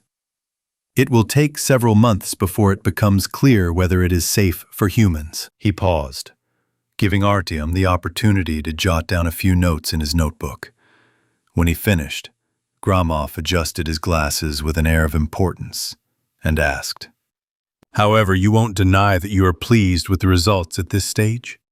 It can be said that you have achieved a success unprecedented for humanity, right?" Steinbeck leaned back in his chair and shrugged his shoulders very expressively. Despite the vague and incomplete explanations, it was obvious that the researcher was sincerely satisfied with the results of his efforts. "It depends on what exactly you mean by satisfied," he began. "The initial samples of NE35, administered to the first experimental animal, gave absolutely no positive results. On the contrary, the situation was worse." The scientist was silent for a moment, then drank a glass of water in one gulp. Gromov narrowed his eyes with interest. "What exactly do you mean by that?" he asked. For a moment, the satisfied smile disappeared from Steinbeck's face. The man cleared his throat and continued. "The first animals died almost immediately after the introduction of the sample. Over time, we managed to increase this period to several days, then to weeks and months. And now more than half a year has passed since NE25 was introduced to several rats." Andrei Zaretsky made a couple of notes, and these rats, the scientist thoughtfully ran his hand over his beard, not only continue to live, but also significant changes are observed in their behavior and health. One of the rats had its front left paw broken after the introduction of the sample. Steinbeck waved his hand to his assistants and stood up. "But in order not to leave words without evidence, I'd better show you the results I got visually. And you will decide for yourself whether to consider this a victory or not." The crowd watched with bated breath. March 16, 2546, according to the old Earth calendar, was the date that heralded the demonstration of humanity's greatest achievements in the field of genetics. Hundreds of thousands of families around the world, ensconced in their cozy guest rooms, listened attentively to the words of the great scientist in this field, the 80-year-old Professor Seymour Steinbeck. Two young men in white coats brought a cart with a small glass cage in which a strong white rat lay quietly. Steinbeck approached the cage, bowed politely, and turned to the cameras with a broad smile. Artyom Gromov watched everything that was happening with his eyes wide open. He followed the scientist, not stopping writing in his notebook. He had already filled dozens of pages, but he clearly had no intention of stopping. Professor Steinbreck, is this the same rat? Gromov asked, squinting, expressing complete bewilderment. But you said... The scientist stopped him by raising his hand up. Look. The rat slowly turned its head to the side, moving its whiskers as if sniffing the stranger who had come closer. The scientist placed his palm on the glass. The rat rose up on its hind legs and vomited something, making a squeak. The audience in the hall shuddered. One of the plump ladies in a hat with feathers felt ill. Look carefully, the professor winked at Artyom. You can't find more attentiveness. Gromov pressed his forehead to the glass. The professor snapped his fingers. The rat immediately rose to all four paws and began scratching something in the sand. The audience in the hall once again gasped in amazement. The woman in the hat suddenly fainted. The crowd quickly began to disperse in different directions. Security rushed to help. There was a commotion, but the broadcast did not stop. Millions of TV viewers, together with Artyom Gromov, witnessed a real miracle. God, this is incredible, whispered Artyom Gromov. The rat left a message on the sand. Woman in the hat has diabetes. See a doctor immediately and stop eating cinnamon donuts every day. This is amazing. Artyom couldn't believe his own eyes, because cinnamon donuts are considered the pinnacle of culinary art. Stupid! The professor slapped Artyom on the forehead. Not too hard, but enough for him to realize he'd said something inappropriate. What the hell are cinnamon donuts? Seymour Steinbreck blushed. Don't you see? The old man's eyes shone with delight. He raised his hands up. History is being made here and now. He hit the glass. This rat is almost as old as I am.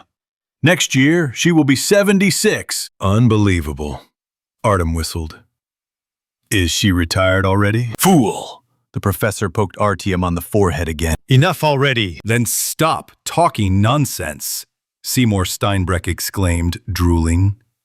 Why did you even come here? What the hell kind of journalists are you? I declare, I have created a gene that has given immortality. And not just immortality, but a gene that enhances all mental abilities. And not only that. My test subjects' memory, mathematical talents, and much more have improved hundreds of times. Have you ever seen a rat that can predict the future? Can your rat do that? Gromov squinted with distrust. It seems you're exaggerating too much. Not at all. Seymour Steinbreck clenched his fist menacingly. This rat is a ticket to a bright future for all of humanity. Gromov took out his notebook again.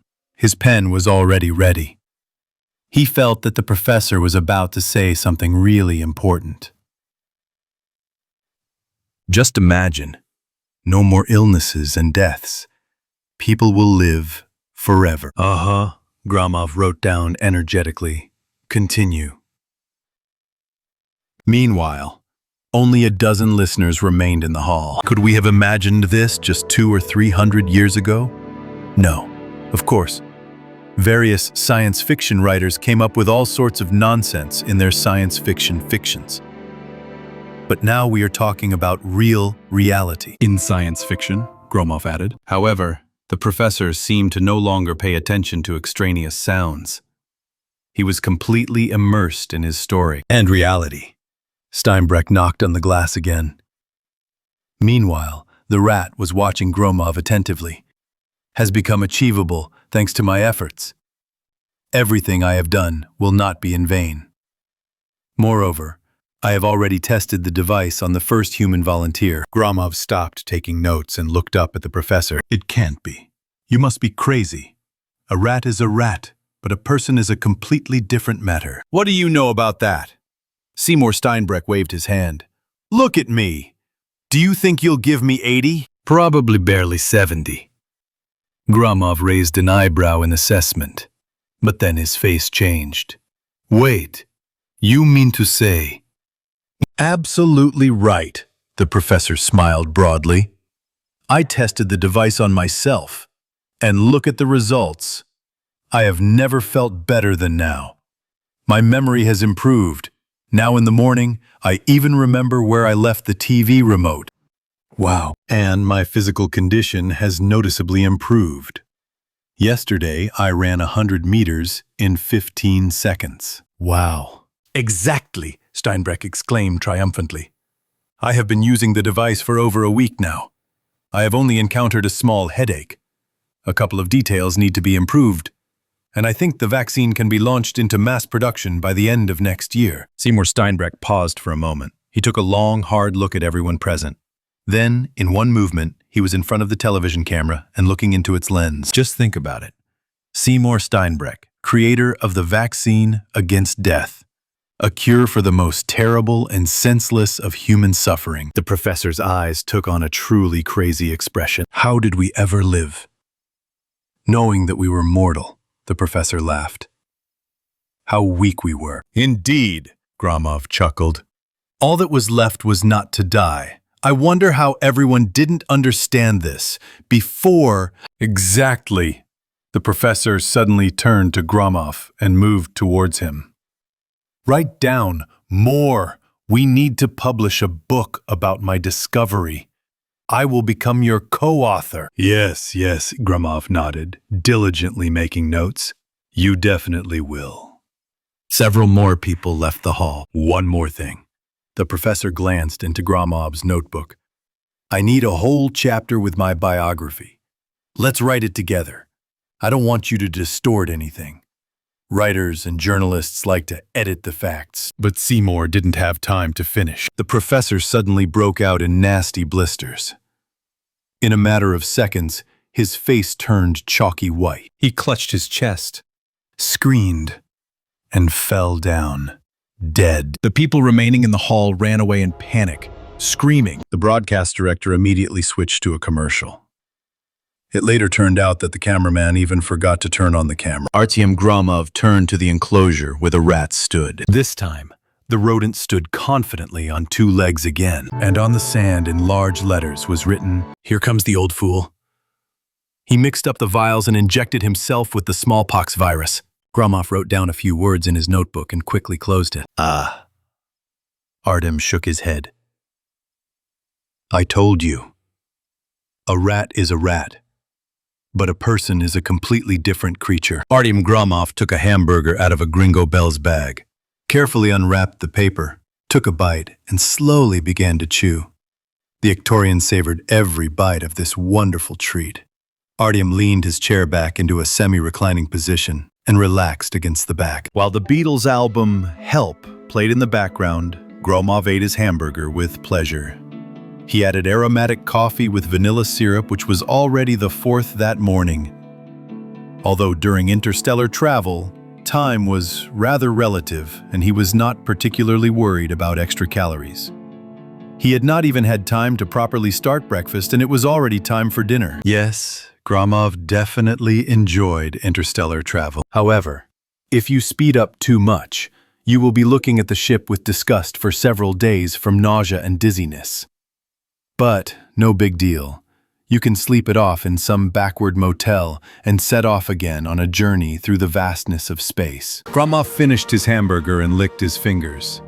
He lightly cracked his neck vertebrae and picked up the remote control from the stereo system and turned on the sounds of the forest. The beautiful singing of birds and the babbling of a brook always calmed him down and put him into a state of complete relaxation. He clapped his hands and the lights in the ship's cabin immediately went out. Only a faint reddish glow came from the exit sign located in the back of the room. Gromov leaned his chair back to the resting position and turned on the massager. Artyom put his hands behind his head and closed his eyes. Instantly, he felt the tension leave every muscle in his body. A pleasant warmth in his back gave relief, and his spine made a quiet crunch. A satisfied smile appeared on the Ictorian's lips. How long had it been since Artyom allowed himself such relaxation? He was always in a hurry, running away from problems, forgetting about the necessary rest. He was almost dozing off to the soothing sound of birds singing, when suddenly a stunning alarm knocked him off his feet. "Damn it!" Gromov screamed, falling face down on the floor. He rolled over onto his back. Double vision danced before his eyes. The impact seemed to have knocked out several teeth. The unpleasant wail of the siren was accompanied by a bright red light that filled the entire cabin. Gromov, having come to his senses with difficulty, cursed and stood up. He glanced at the countless buttons on the instrument panel. The largest, round and convex one, located in the center, was blinking and emitting a bright red glow. "There you are, you bastard," Gromov muttered and struck with his fist. There was silence for a moment. Then Gromov saw a blinding golden light and was plunged into darkness. "What makes you think he can help us?" Talicia Durrell asked, folding her arms and leaning back in her chair. "I am also convinced that we can cope without his help," said the tall, stocky man with a forked beard confidently. "And in general, I would never trust such a matter to a worthless merchant. At the first opportunity, he will definitely betray us." "What do you think of this?" Talicia Durrell turned to the man at the window. Chad Stradwick wore a blue tunic and loose cotton pants. He folded his hands behind his back and silently watched the cone-shaped craft land on the roof of a nearby multi-story building. A few seconds later, the doors opened and tourists lazily emerged from the cabin. The most active of them, a balding old man in a yellow jacket, jumped out ahead of everyone else and enthusiastically began taking pictures of everything around him. Even the lingering rain that had been falling since early morning could not spoil his mood. The others opened their umbrellas and followed the guide towards the huge gilded doors of the Odysseus Archaeological Museum. "Dr. Stradwick?" Talicia repeated the question and took a sip of water from her glass. Chad turned to the people gathered around the round table. His eyes were unyieldingly calm.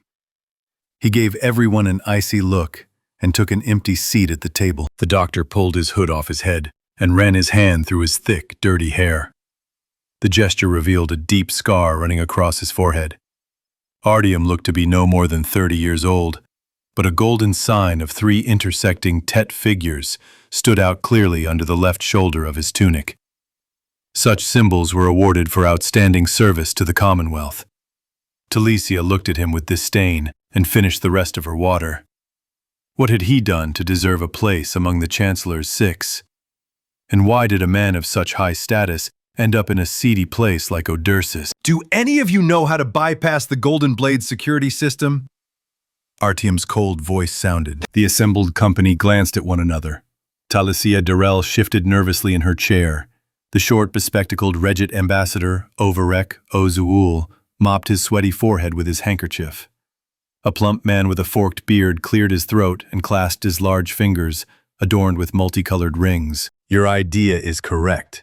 This swindler may indeed be of help if he shows the way to the ship." After a short pause, a satisfied smile appeared on his face. "But for our safety, once he leads us to the goal, he must be disposed of." The short ambassador nodded enthusiastically. "These smugglers are the most unreliable scoundrels in the entire universe." He raised his finger admonishingly. "Trust them with your back, and you won't live long." Stradwick replied calmly, "We'll handle it on the spot," and nodded to the guard standing in the corner in a black leather coat, asking him to bring in the prisoner. The guard nodded briefly, went out into the corridor, and a few moments later brought in a thin young man holding him by the collar. His reddish, unkempt hair fell to his shoulders. His clothes were dirty and stained with dried blood. There was a mocking glint in his blue eyes. The young man was dressed in a tattered, baggy prisoner's robe. His hands were cuffed in metal cuffs that were under an electric current. Every time he tried to run or said something unnecessary, the guard would immediately press a button, and a powerful electric shock would run through the detainee's body. It would not kill him, but it would be extremely unpleasant. Stradwick motioned the guard to an empty chair, and the man roughly sat the prisoner down. He then stepped back, drew his blaster from its holster, and assumed a fighting stance. All eyes in the room focused on the red-haired prisoner. A caustic smile curved his lips. He lightly brushed his hair off his forehead and leaned back in his chair, crossing his legs. The young man asked calmly, "Do you have coffee?" Overek Ozul's eyes widened, blinked several times, and shifted in place. The fat, bearded man slammed the table and, drooling, shouted, "Are you messing with us?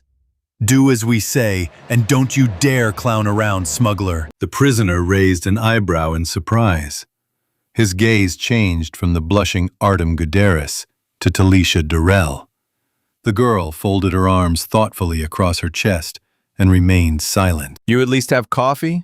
The young man asked, swinging his heel up and down. There was no answer.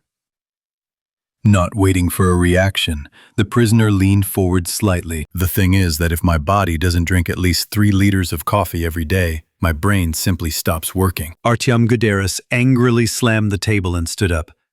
He was about to attack the insolent troublemaker, but Chadwell Stradwick stopped him with a gesture of his hands. Please, Artyom, sit down and calm down. The 2-meter-tall, bearded giant cast a piercing glance at the prisoner, snorted, and sat back down noisily. The red-haired youth shrugged and looked at the doctor. I think it's time to explain why you're here, Mr. Gromov, the doctor said calmly. After you've answered our questions and helped us solve the mysteries, you'll be offered lunch and a cup of excellent Odursi coffee. With cream? Artyom Gromov asked, raising an eyebrow. With cream, Stradwick replied coldly. And with vanilla syrup? And with vanilla syrup, the doctor sighed, clearly losing patience. Artyom Gromov leaned back in his chair thoughtfully. He made everyone present wait for a full minute before finally answering. The young man looked away towards the window and watched the aerobiles flying past with interest. Then he suddenly jumped up from his seat and leaned over the table. The guard immediately approached and raised his thumb over the remote control button. However, Dr. Stradwick shook his head in refusal, and the guard stepped back in surprise. "You know, sir," Gromov said, pointing his finger at Stradwick, "I must point out that after you rudely interrupted my afternoon nap, confiscated my ship and all my property, and then forcibly imprisoned me without the slightest justification or authority, you are obliged to offer me dinner without any conditions. In connection with this, Sit down, Stradwick interrupted him. I assure you that we have sufficient grounds for your arrest, and my authority allows us to keep you in orarium for the rest of your days. I have heard of your amazing abilities, which this time may prove very useful to the entire Commonwealth." Artyom froze for a moment, and the smile finally disappeared from his lips. He narrowed his eyes and looked closely at Chadwell Stradwick's impenetrable face. Then, sat back down. What a shame, he thought. How did I end up in the clutches of these damned Odursians? They'll never let go of theirs. I'm listening to you carefully, Artyom muttered, trying to smile. Thank you, Stradwick nodded, then turned off the lights in the room with a wave of his hand, adding that it was the right decision. The doctor entered a few combinations on the control panel, and a holographic map of the territory appeared before those gathered. A desert surface, strewn with giant rocks and deep depressions. The hull of a ship was visible in one of the crevices. Stradwick quickly zoomed in on the ship. "The Golden Blade," Talicia Durrell said in amazement. "Does it really exist?" "The pride of the old empire," Artyom Gromov chuckled and glanced at Gromov. "At a universal auction, this vessel would probably fetch no less than 1,000,000 gold pieces." "Who knows?" Artyom Gromov replied, shrugging his shoulders. "It seems you have a better idea. You have pretty solid information about the black market for a man with such an impeccable reputation."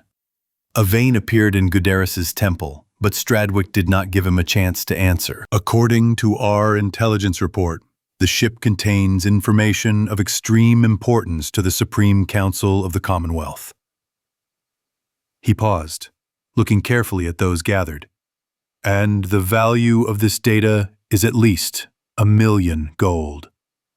A long silence reigned in the room. Everyone stared at the fragment of the ship and the terrain on the projection for a while. Then Stradwick waved his hand, and the image disappeared. He stood up, leaning on the table, and looked intently at Gromov. And it is this man who will help us get past the security system. Gromov, crossing his legs comfortably, grinned broadly. Only after a cup of cappuccino, he said calmly. High in the sky, 2 bright red stars were burning. Artyom Gromov put his hand to his forehead, trying to make out at least something in the endless, lifeless expanses. There was not a soul in the emptiness, except for the golden blade. This ship was a true glory of the old empire, having been through many interstellar battles and landings in the galaxy's hotspots. Yes, it had a rich history. However, there has been no word or trace of him for over 100 years. Gromov himself searched for this legend for a long time. But it was Dr. Chadwell Stradwick who managed to find the golden blade. This man was both confident and alarming. He seemed a little crazy. His cold calculation and even, icy voice were frightening. He resembled an animated android, or vice versa. Artyom could not yet determine himself. However, it was not so important. The golden blade was half buried in the sand, but the main entrance remained open. Dr. Stradwick climbed up a sand dune and scanned the area through his binoculars. 4 bodyguards in black leather coats, blasters in hand, and protective masks were waiting for him below. Aren't they hot in that outfit? Gromov asked Talisha Duro, A black-haired girl with a slight smile, dressed in a white tight jumpsuit and sunglasses, her hair braided, came closer and said, Mr. Gromov, don't think that we don't know about your past. You are a common swindler, An interstellar windfall. and a reporter. Gromov raised his finger. I would ask, Oh, come on, Talicia laughed. Just remember that you won't be able to deceive us. Do as you were told and perhaps you will stay alive. Asterisk. Artyom Gromov began to drum on the control panel. Access denied. I see, Artyom grumbled thoughtfully. Talicia and Stradwick exchanged glances. Let's try it differently.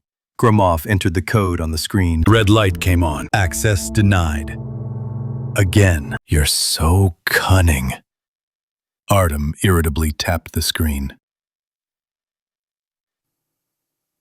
Dr. Stradwick was about to push Artyom away, But Talicia nodded, stopping him. Artyom took the tablet out of his shoulder bag, connected it to the panel, muttered something under his breath, sighed, and hit the display hard. Dr. Stradwick nearly fainted, but the system worked. There was a short click, and a green stripe lit up on the screen.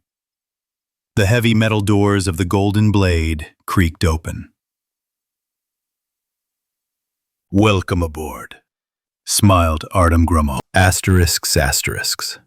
There was a deathly silence in the golden blade's distribution room. For a moment, everyone froze. The room was unbearably stuffy. The air was saturated with some particles.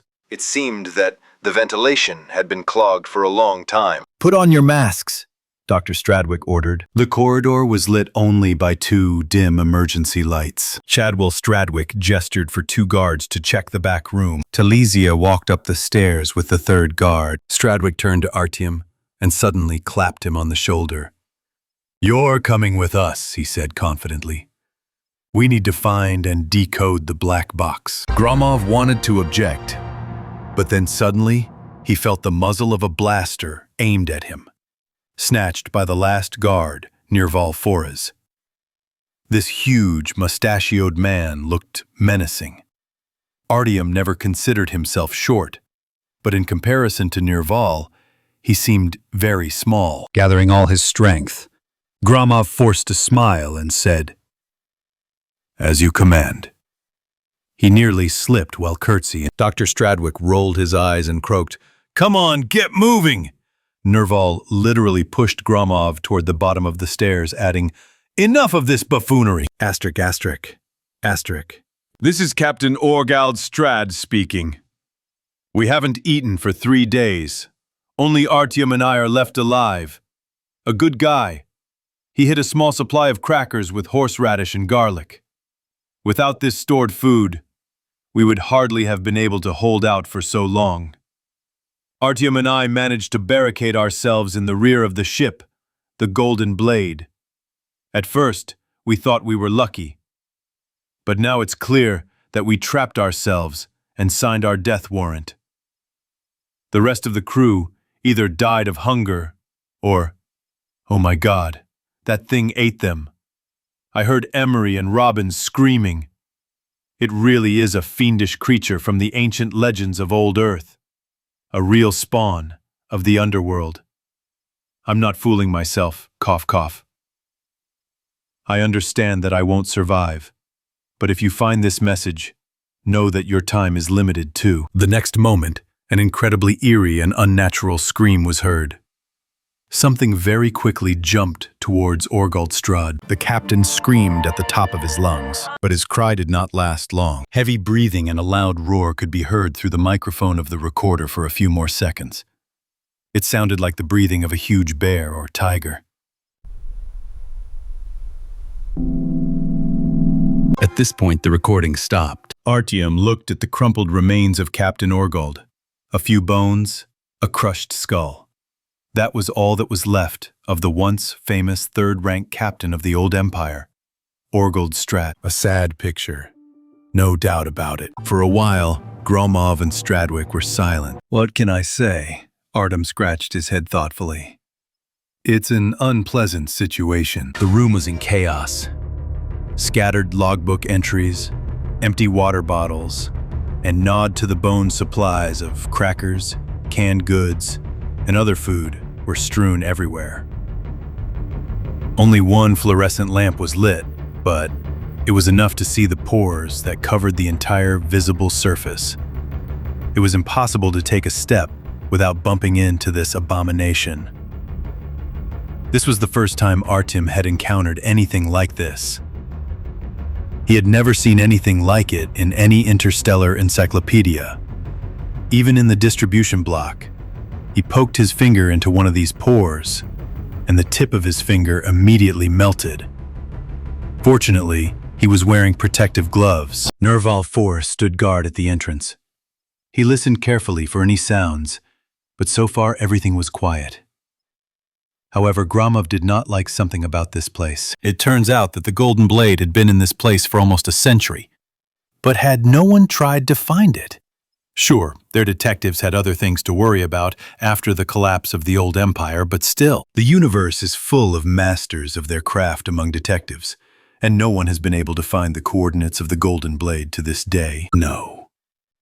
Gromov didn't want to believe it. Are you hiding something?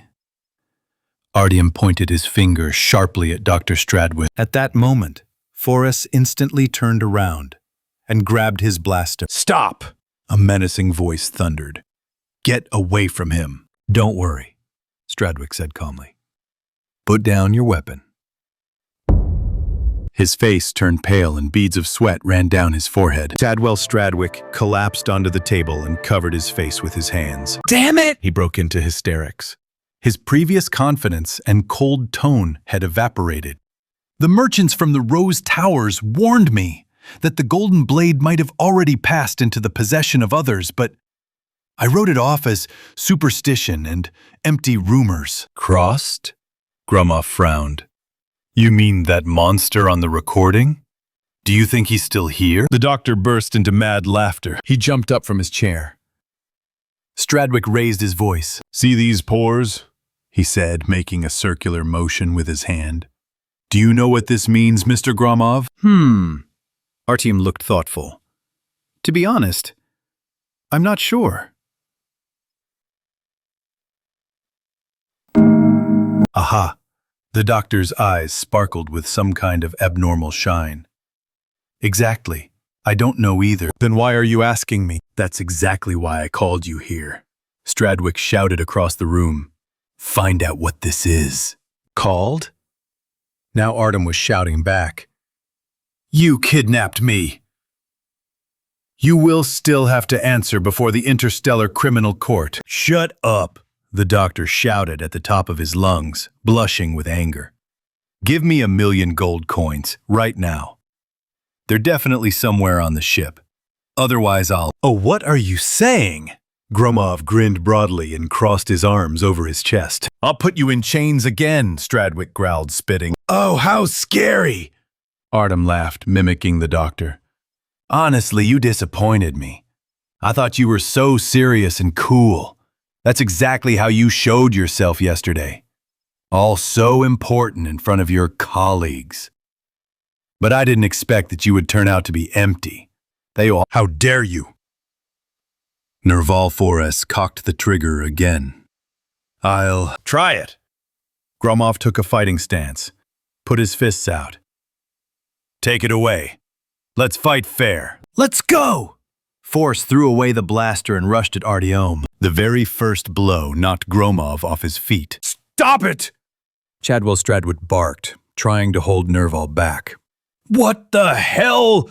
I still need him alive. Artyom Gromov, sprawled on the floor, laughed merrily. He took off his protective mask. You can't! The doctor grabbed his head. We don't know what kind of creatures these are. Gromov merely waved his hand carelessly. Excellent hit. Artyom spat out a lump of blood.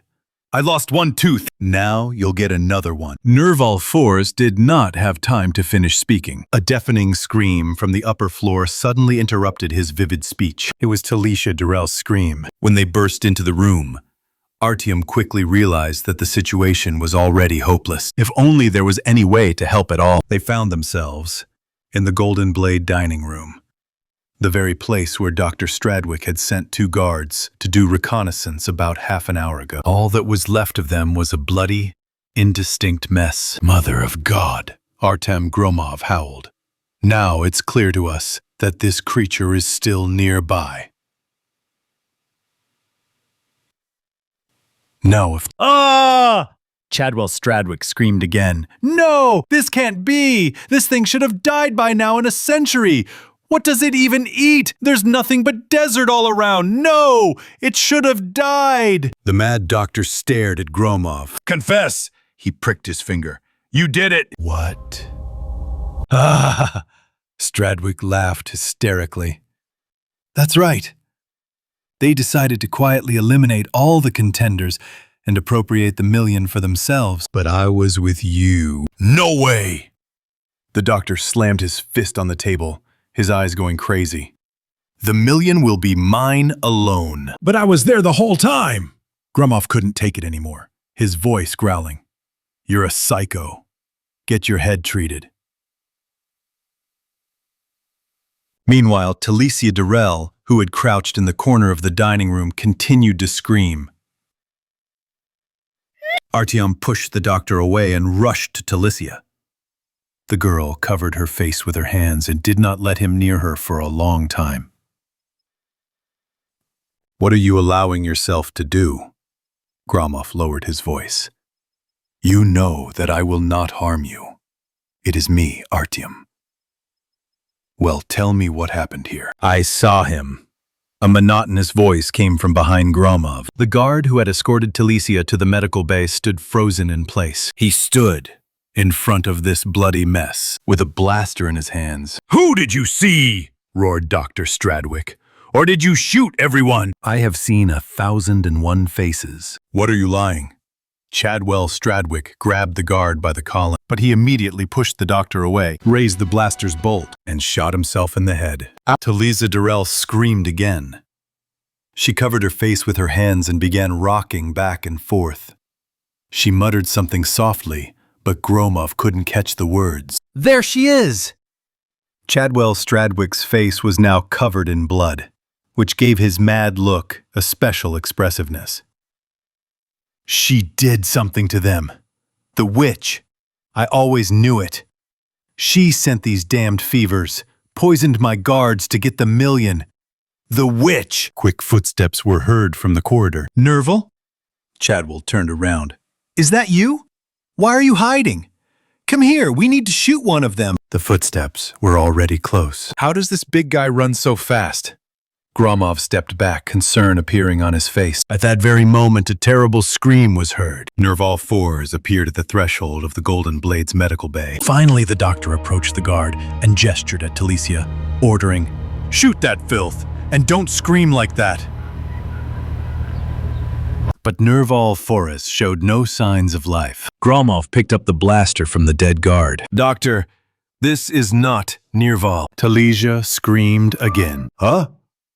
Chadwell turned to Fours. At that moment, Nerval took a step forward. His protective mask was damaged.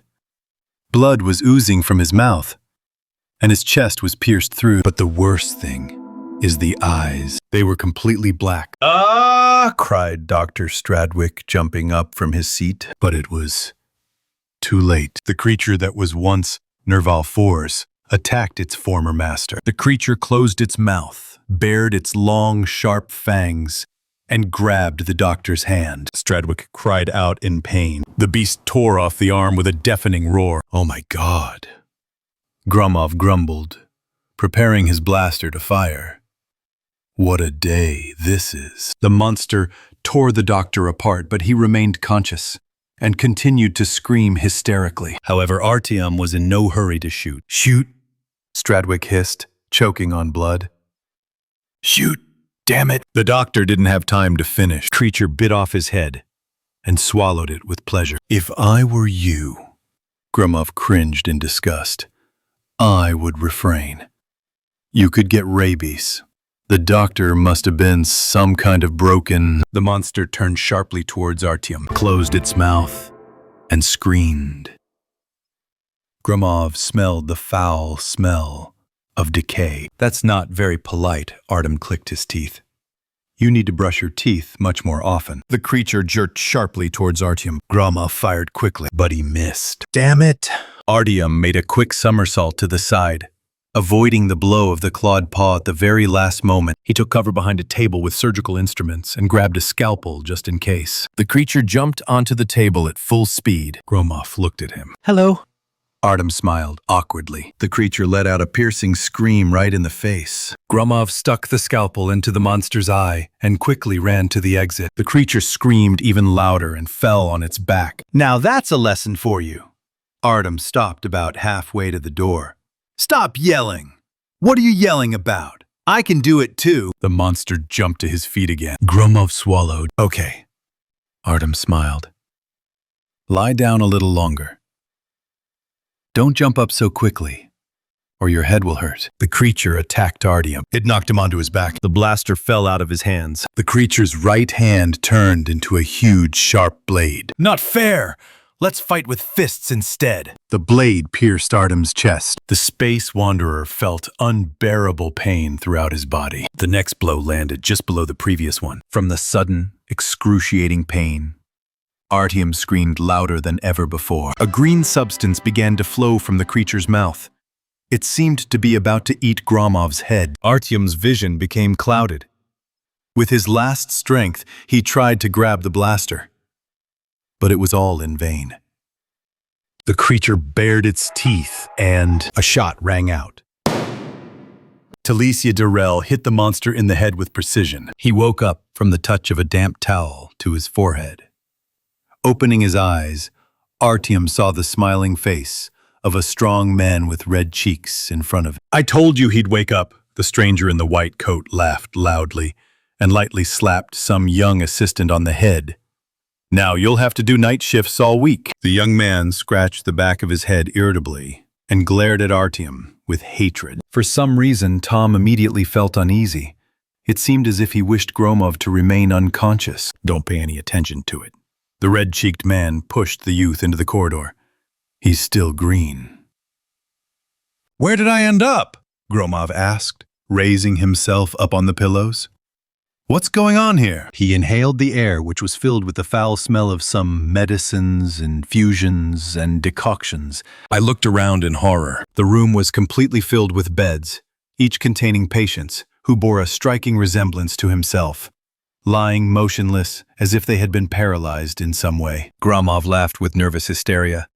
"Anything but that." "That's right," the doctor chuckled. "That's exactly it." The man scratched the large wart on his nose and laughed quietly again. "You mean to say that I am in the Intergalactic District Polyclinic, Psychiatric Department 20, Ward number 6. What other mental hospital?" Gromov jumped to his feet. He was dressed only in hospital gown. "How did I get here?" Artyom cried out, looking around the room. The windows were protected by massive bars, and 2 orderlies were already standing near the doors. "Calm down, my dear," the doctor grinned, scratching his bristly wart. The main thing is to go back to bed, and we'll sort everything out here." "Leave me alone!" Artyom squeaked shrilly in his unfamiliar voice. "I'll sue you!" Of course, the doctor nodded. "And you will complain to the court and to all higher authorities." "That's what I will do," Artyom said menacingly, clenching his fist. "I will put you in your place." Of course. Well then," the doctor laughed. "Where did this come from?" "You're illegally detaining a person, you—" Artyom couldn't finish. Talysia Durrell appeared in the doorway. "Talysia," Gromov rejoiced. "Finally, I thought I was going crazy. What's going on? How did we get out of the blade? How did we end up here?" But Talysia remained silent. "Talysia," Gromov frowned. "What are you—" A large syringe appeared in the girl's hands. Her face distorted into a disgusting grimace. Her eyes became unnaturally black. "Lie down, my dear," the doctor laughed again. "It's time for the injection." "I've seen 1,001 faces," thought Artyom, slapping his forehead. "Now I understand. The damn doctor was right." A nasty grin continued to play on Talysia's face. "You're a damn witch, Otakna or Oktarna. Even God can't tell. From the planet of sea dooms. For centuries you have lured travelers passing by your pathetic planet, and then devoured them, gaining strength." Talysia did not stop grinning. Then they tried on the faces of all those they had eaten. The doctor chuckled again. "You're such a bastard." Gromov, unable to contain his rage, wanted to hit the witch, but two orderlies stopped him and pinned him to the bed. "It's time to give an injection," the doctor said, euphorically. "An injection?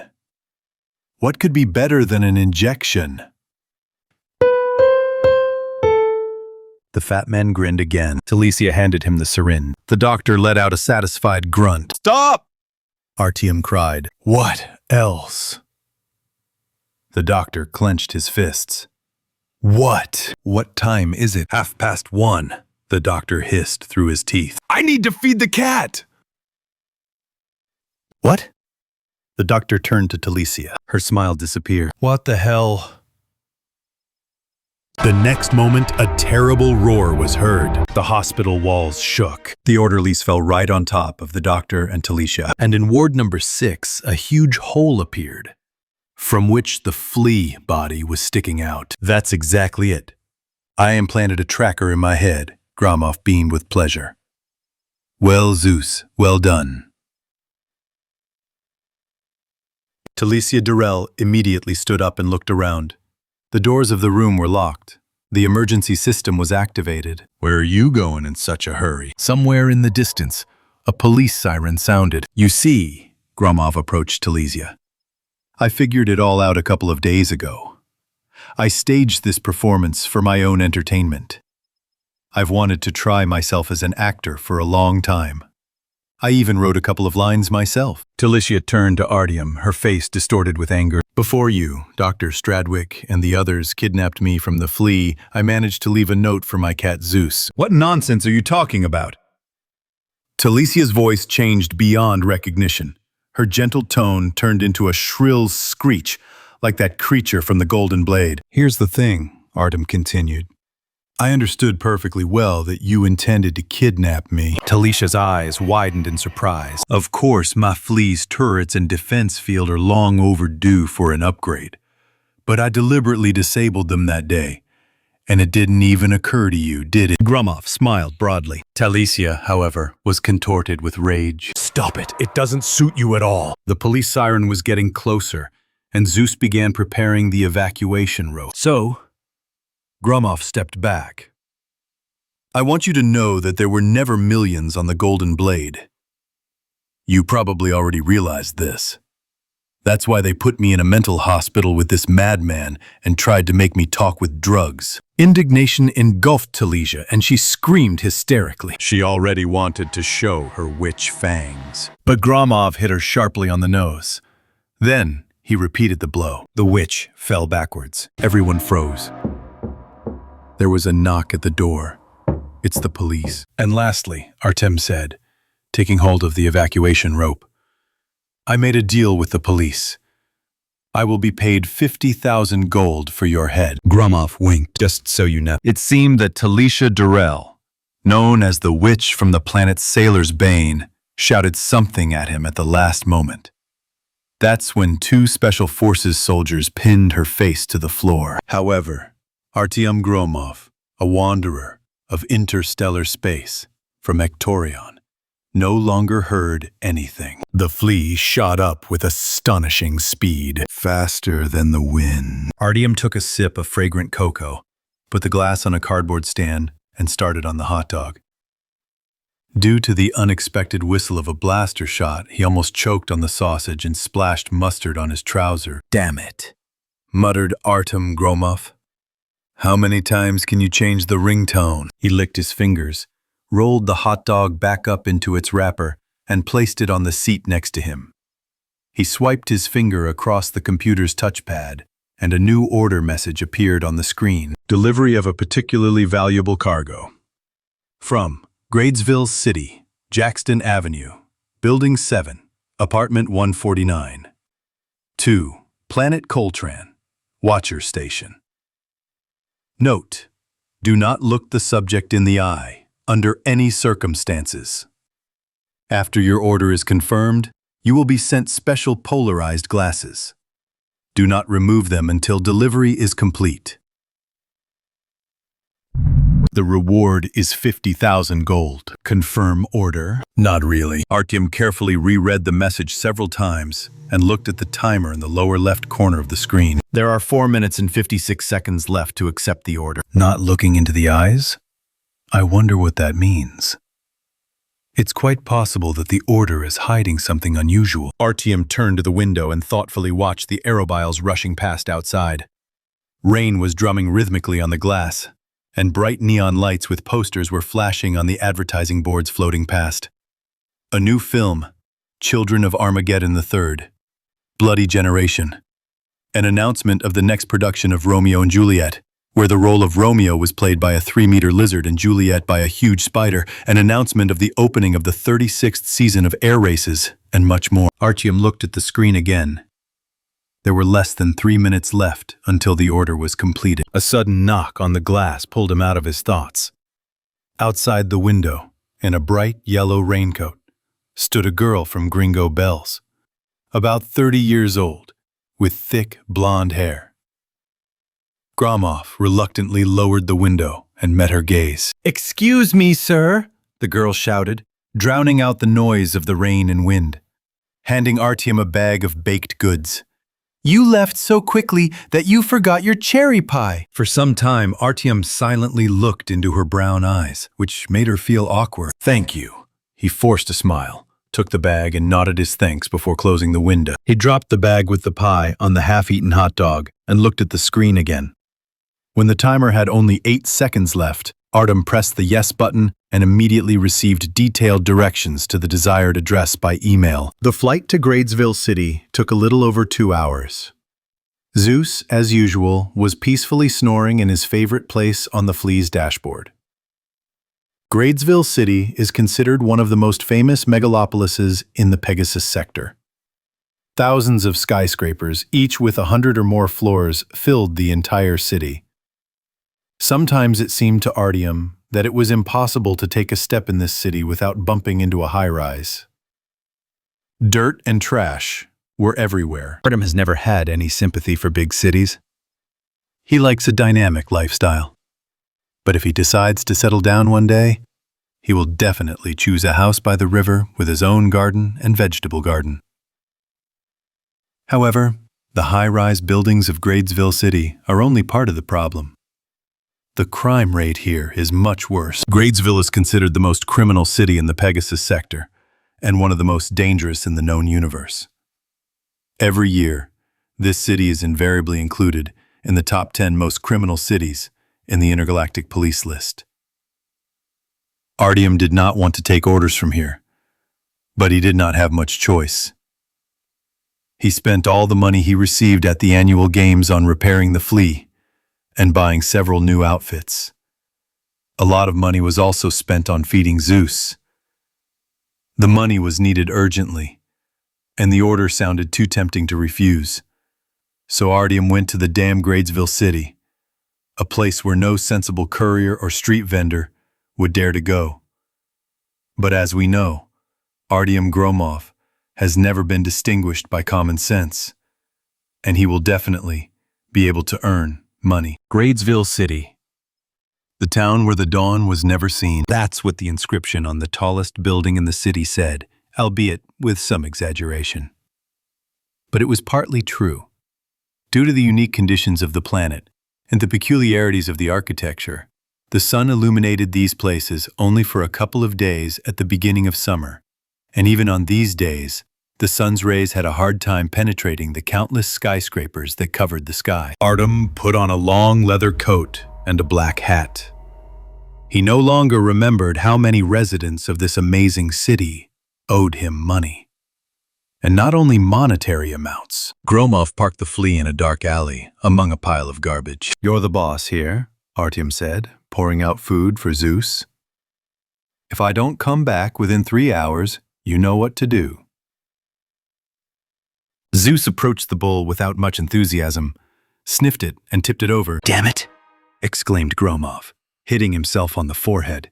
"This food costs a whole 1,000 gold pieces. You've gotten completely fat." Zeus bared his teeth, hissed, and with lightning speed scratched Artyom on the leg with his paw. "You're such a degenerate." Artyom wanted to chase after Zeus, but he instantly disappeared. As always, the weather was gloomy. The sky was covered with thick black clouds. It had been raining all day. Everything around was covered in impenetrable fog. The streetlights worked intermittently. Gromov walked with difficulty along the sidewalk. To the left, a disorderly river of automobiles rushed by. It seemed that a traffic light on the highway had failed, causing chaos. Behind them, terrible blows were heard, one after another.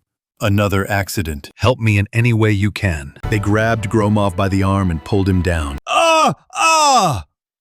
Artyom stepped back in fear. "What do you need? Give me something to eat." A disgusting smell from his mouth hit Artyom in the face.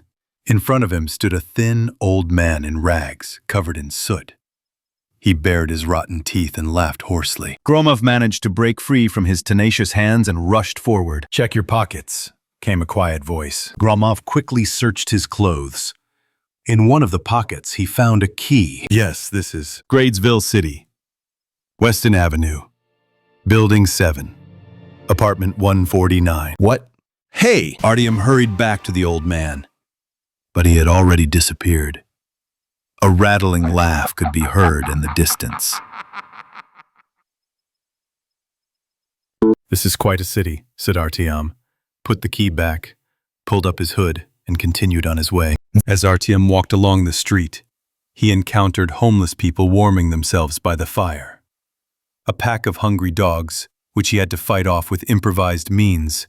Artyom had not run so fast for a long time.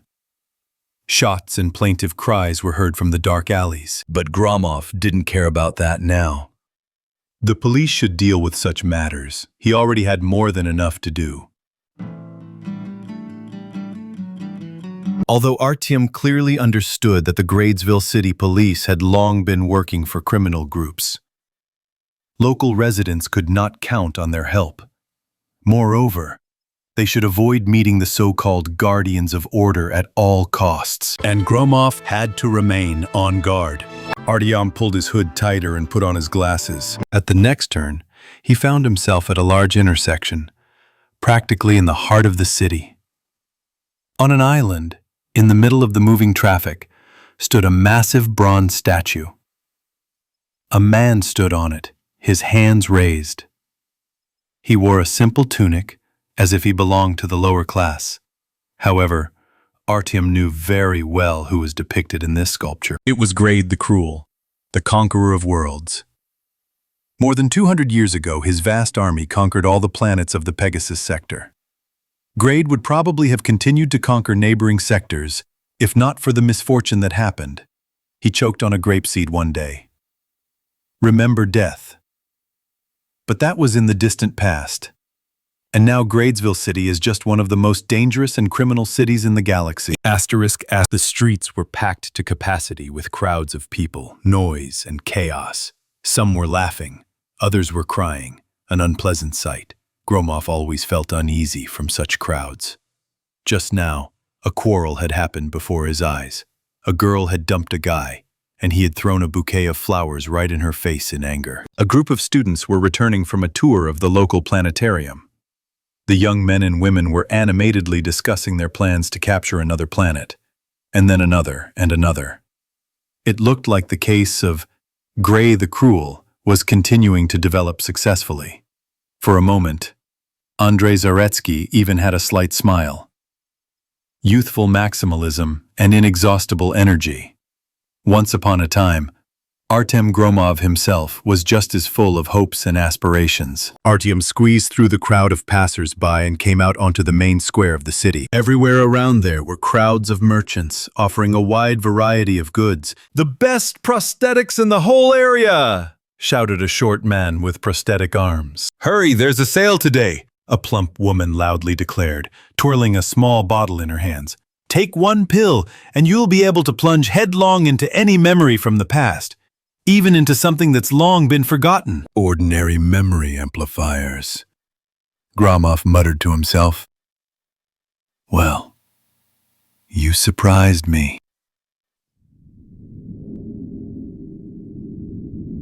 Hey, mister! Came a shrill voice. Gromov turned around, but saw no one. Mister! He turned around sharply. Where are you going? He cried. What do you want? Aha! The stranger laughed. So it works.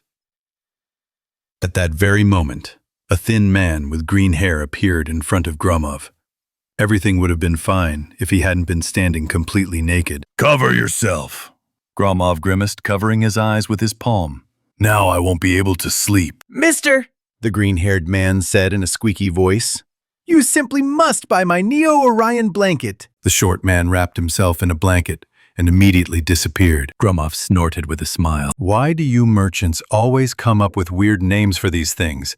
Just say it's an invisibility blanket, or a blanket that dissolves space, or a blanket that stole 100,000 gold from the bank and then put on the blanket and search for money all over the city, or It sounds better that way, laughed the green-haired salesman. And it sells better.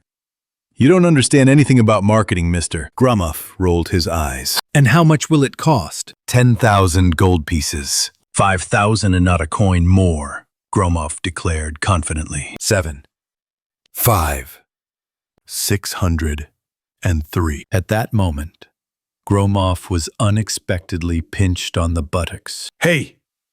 603. 5. 605. But it was just 603, Artyom shouted indignantly, spitting. Don't shout! The little man yelled. I can't stand it when people shout at me. And you yourself are shouting. 670. Enough already. I'll give you. In the midst of the argument, a loud siren suddenly sounded. An Aerobo patrol appeared on the main square. Some merchants quickly closed their shops, and the saleswoman of memory enhancers rushed into a dark alley. Aerobil flew slowly, just a few steps away from Artyom. The driver braked sharply. 2 officers jumped out of the aircraft. They headed straight towards Artyom. Okay, I'll take it. Gromov threw it into the air without thinking and hit it right on the nose. Ouch! The little man immediately appeared again and fell to the ground. Gromov snatched the blanket from his hands. Hey! He landed another punch to the nose. The green-haired man immediately passed out. In the name of the law, stop! One of the patrolmen shouted, drawing his blaster. Raise your hands! Artyom Gromov, you are suspect of committing a crime under Article 65 of the Gradesville City Criminal Code, namely, fraud. Ha! Funny, Artyom snorted. I'm the most decent person in the entire universe. He wrapped himself in a blanket and immediately disappeared into thin air. Gromov dropped the pursuit for almost an hour. By the end of the day, he finally found the right house. Gradesville City, 7 Weston Avenue, apartment 149. The apartment looked extremely neglected.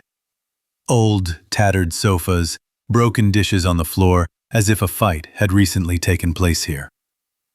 Shabby wallpaper, cracks in the ceiling and window frames. Artyom whistled, "Nda!" and added that even as a student, he would not have rented such a place to live. It would be better to live in a dormitory. On the only remaining table rested a box. Gromov took the tablet, turned on scanning mode, and pointed the camera at the box. Everything looked safe and could be opened. Just in case, Artyom put on polarized glasses. At first glance, there were no changes, except that the space through the glasses was slightly distorted and acquired a barely noticeable whitish tint. Artyom took a deep breath and abruptly opened the lid of the box. There was a piece of paper with a short inscription. "Faster than the wind." "What?" Artyom exclaimed, blinking in surprise. "What the hell is going on here?" "You must deliver me faster than the wind." Gromov turned around. A silhouette appeared from the next room, just as it came into the light. It was a fair-haired girl of about 12 or 13 years old. Gromov was about to take off his glasses, but the girl exclaimed, "No, don't take them off. Never take them off." Gromov stopped immediately. Okay, Artyom raised his hands. "As you say, I won't take it off." The stranger sighed with relief. "So you are the object." The girl nodded vaguely. "What awaits you on Coltrane? What is this overseer station?" The girl looked down. It seems she knew no more than Artyom. Gromov reached into his pockets and found a mint candy. "Do you want some?" Artyom handed the candy to the girl. She hesitated for a few seconds, but it was obvious that she was hungry. "My name is Aurelia." The girl looked with interest at the green elephants on the candy wrapper. "Has she never tried anything like this? Who is she anyway?" "A beautiful name," Gromov smiled. Surprisingly, Zeus allowed Aurelia to pet him from the very first minute. Moreover, during the entire hour of the flight, he never left her side. Zeus snored quietly, settling down on her lap. "Don't worry," the girl whispered. "I won't look him in the eye either, although it doesn't work on cats, but it will be calmer for you." "Your gift only affects people?" Gromov did not hide his surprise. She answered with a slight pause. "I wouldn't call it a gift, more like a curse." They were silent. "But yes," Aurelia nodded, "only on people." The flea was already 2 sectors away from Gradesville. But the unpleasant aftertaste from the city still remained. "No more assignments from this damned place," thought Artyom. The whole way, Aurelia didn't close her eyes, although Gromov didn't take off his polarized glasses from the very beginning. Artyom only guessed about the fate of this girl, but did not want to bother her with questions. "It's okay," Aurelia said. "You can ask me anything." For a moment, Artyom was at a loss. "So you're a telepath?" "Including that," Aurelia answered in a cold voice. Gromov had only encountered a telepath once before, and that event remained etched in his memory forever. It was an unpleasant feeling when someone invades your thoughts without asking. "Excuse me?" Aurelia was embarrassed. "I understand that I should ask permission, but it is difficult for me to control it. Everything happens by itself.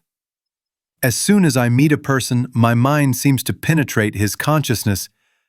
I need to immediately know who I am dealing with." In the distance, a gas station called Lame Jim's appeared, located on a small asteroid. "So you and your mind, they are like, separate beings?" "Yes and no," Aurelia answered in a calm, almost emotionless tone.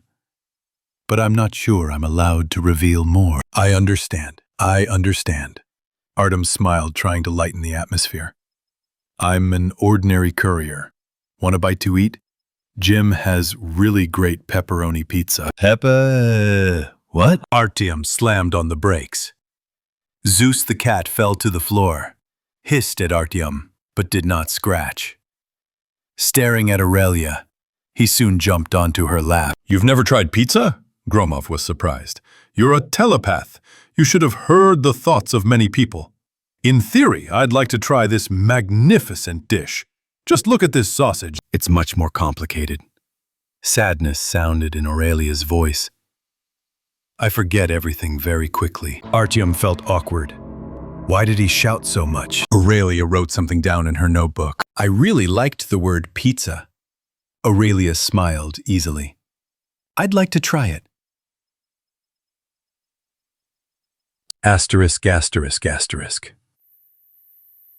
Aurelia was already finishing her fourth piece of pepperoni. I have never tasted anything more delicious in my life. Well, I told you. Gromov felt a pleasant warmth in his chest. This feeling had been with him for a long time. Lame Jim really is a master of his craft. She quickly finished her milkshake and immediately reached for a fifth piece. Listen, I don't want to bother you. Gromov scratched the back of his head. But why are you always writing something down in your notebook? These are different, interesting words. My emotions and the events that happen around me, Aurelia said enthusiastically. I dream of becoming a writer. What a surprise! Gromov lit up. So this directly applies to you. Are you a writer too? She asked in surprise. Well, Gromov covered his mouth with his hand. Not exactly. To tell the truth, I'm a free artist. What does this mean? Asked Aurelia. That's it. Gromov crossed his legs and leaned back on the sofa. To be a writer, you need to constantly adhere to different rules. While writing a book and when communicating with publishers, editors, and other unnecessary people. Why unnecessary? Aurelia was surprised. He shifted on the sofa. I wanted to say, just follow your desires. Write the way you feel. And don't pay attention to others. Aurelia made a note in her notebook, then stopped abruptly. But I'm listening to you now. The girl raised an eyebrow. As for me, you can. Artyom smiled. You even need to. There weren't many customers at the place called Lame Jim's today. A few tables away sat Ozhenak, a tall, muscular guy with 4 arms. He was eating burgers one after another without stopping. Such an appetite amazed everyone around him. Gromov always wanted to ask if it wasn't too inconvenient to have an extra pair of arms, but something prevented him from doing so. Artyom and Aurelia settled down by the panoramic window, which took up almost the entire wall. At that moment, a huge space barge, fully loaded with cargo, sailed past. The captain gave a 3-time sound signal as a greeting. Do you like to travel? Aurelia suddenly broke the silence, her face very serious. I read about you on the internet. The girl quickly fell silent, and her cheeks turned slightly red. Well, well, Gromov leaned forward with interest. And what did they write about me there? They say that you are an imposter who pretends to be other people, Aurelia shrugged. The smile did not leave Gromov's face. They also say that a couple of years ago, you became king on some planet. That happened too. Artyom answered with importance. What else? That you are keen on collecting all sorts of junk. I admit, Artyom shook his head. And one journalist even wrote that you are a scoundrel and stole his wife. Okay, Gromov jumped up. That's enough. It's time for us to hit the road. Artyom Gromov wandered the vastness of the universe for almost 20 years according to the old Earth count. He visited a variety of planets, from arid Casiris to the stunningly beautiful Orion. But he had never heard of Coltrane and the Overseer Station, and this is what worried him terribly. The outlines of Coltrane were already appearing on the horizon. The pale yellow hue of the planet reminded Artyom of Saturn in the Milky Way galaxy. Gromov glanced in the rearview mirror. Aurelia was curled up and fast asleep, Zeus calmly by her side. This scene made Artyom involuntarily smile. At the same time, something inside was contracting from an inexplicable melancholy. Artyom himself often made mistakes in people, but not Zeus. This red-haired trickster was distinguished by his extraordinary intuition. This thought made Gromov feel even more uneasy. He tried to convince himself that this was just another assignment. No emotions. but he knew very well that it was different. Artyom could only guess who Aurelia really was and where he was taking her. Yes, he was supposed to get a sizable sum for the job, but Everything will be fine, Aurelia said, putting her hand on his shoulder. You don't have to worry about me. we won't meet again. Gromov felt uneasy. Without words, he nodded slowly, and he smoothly turned the steering wheel down. The flea began its descent into Coltrane's atmosphere. The planet was a scorched, barren space. During the entire flight, Artyom saw no trace of life, no small settlement, no single building. Except for one single object, Where the navigator pointed him. Watchman Station, a cone-shaped building with hundreds of floors. The scale of the station was impressive to the core. In fact, it was not just a station, but a real city. A city located in the middle of a lifeless desert. The picture was eerie and fascinating at the same time. The top floor of the building resembled a crown. It was from there that the spotlight was directed at the flea. Suddenly, a piercing siren sounded. Several towers now have turrets ready for combat. Damn it. A pair of fighters flew over the flea. Where did they even come from here? Gromov wanted to turn on the protective field of the flea, but at that moment the android's voice was transmitted into the radio. Introduce yourself. I'm a courier, Artyom thundered.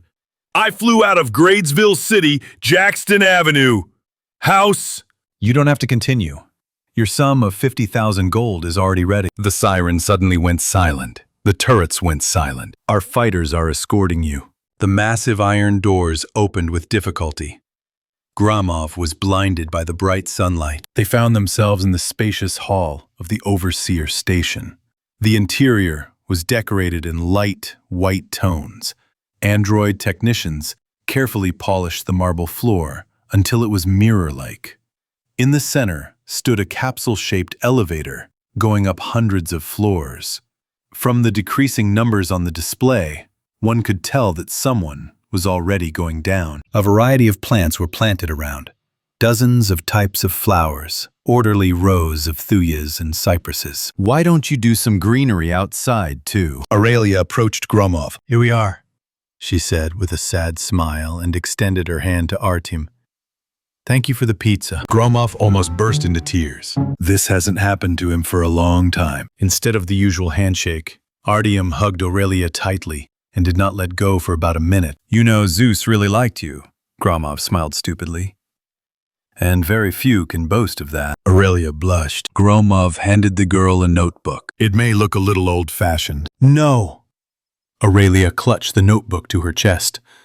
I prefer to write on paper, too. That's right, Artyom beamed. That way you can write down your stories. Meanwhile, the elevator cabin had already reached the 30th floor. I still have to ask you something.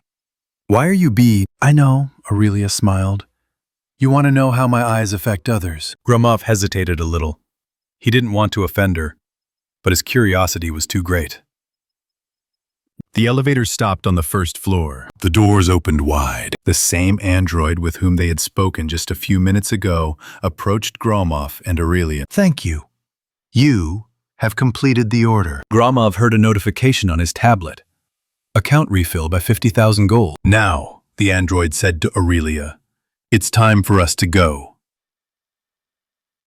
Aurelia walked up to Gromov and smiled. Do you really want to know why you needed polarized glasses? I want to, Artyom answered immediately. Aurelia glanced at the android, who nodded in confirmation. The girl stood on tiptoe and took off Gromov's glasses. Artyom stared into her beautiful blue eyes. Moments from his entire life flashed to his mind. His childhood years with his family and brother in a village on old Earth. His first meeting with Zeus.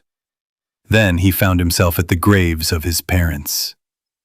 Enough, said Gromov, and put his glasses back on his nose. I warned you that it was better not to take them off. Aurelia smiled with slight sadness and headed after the android.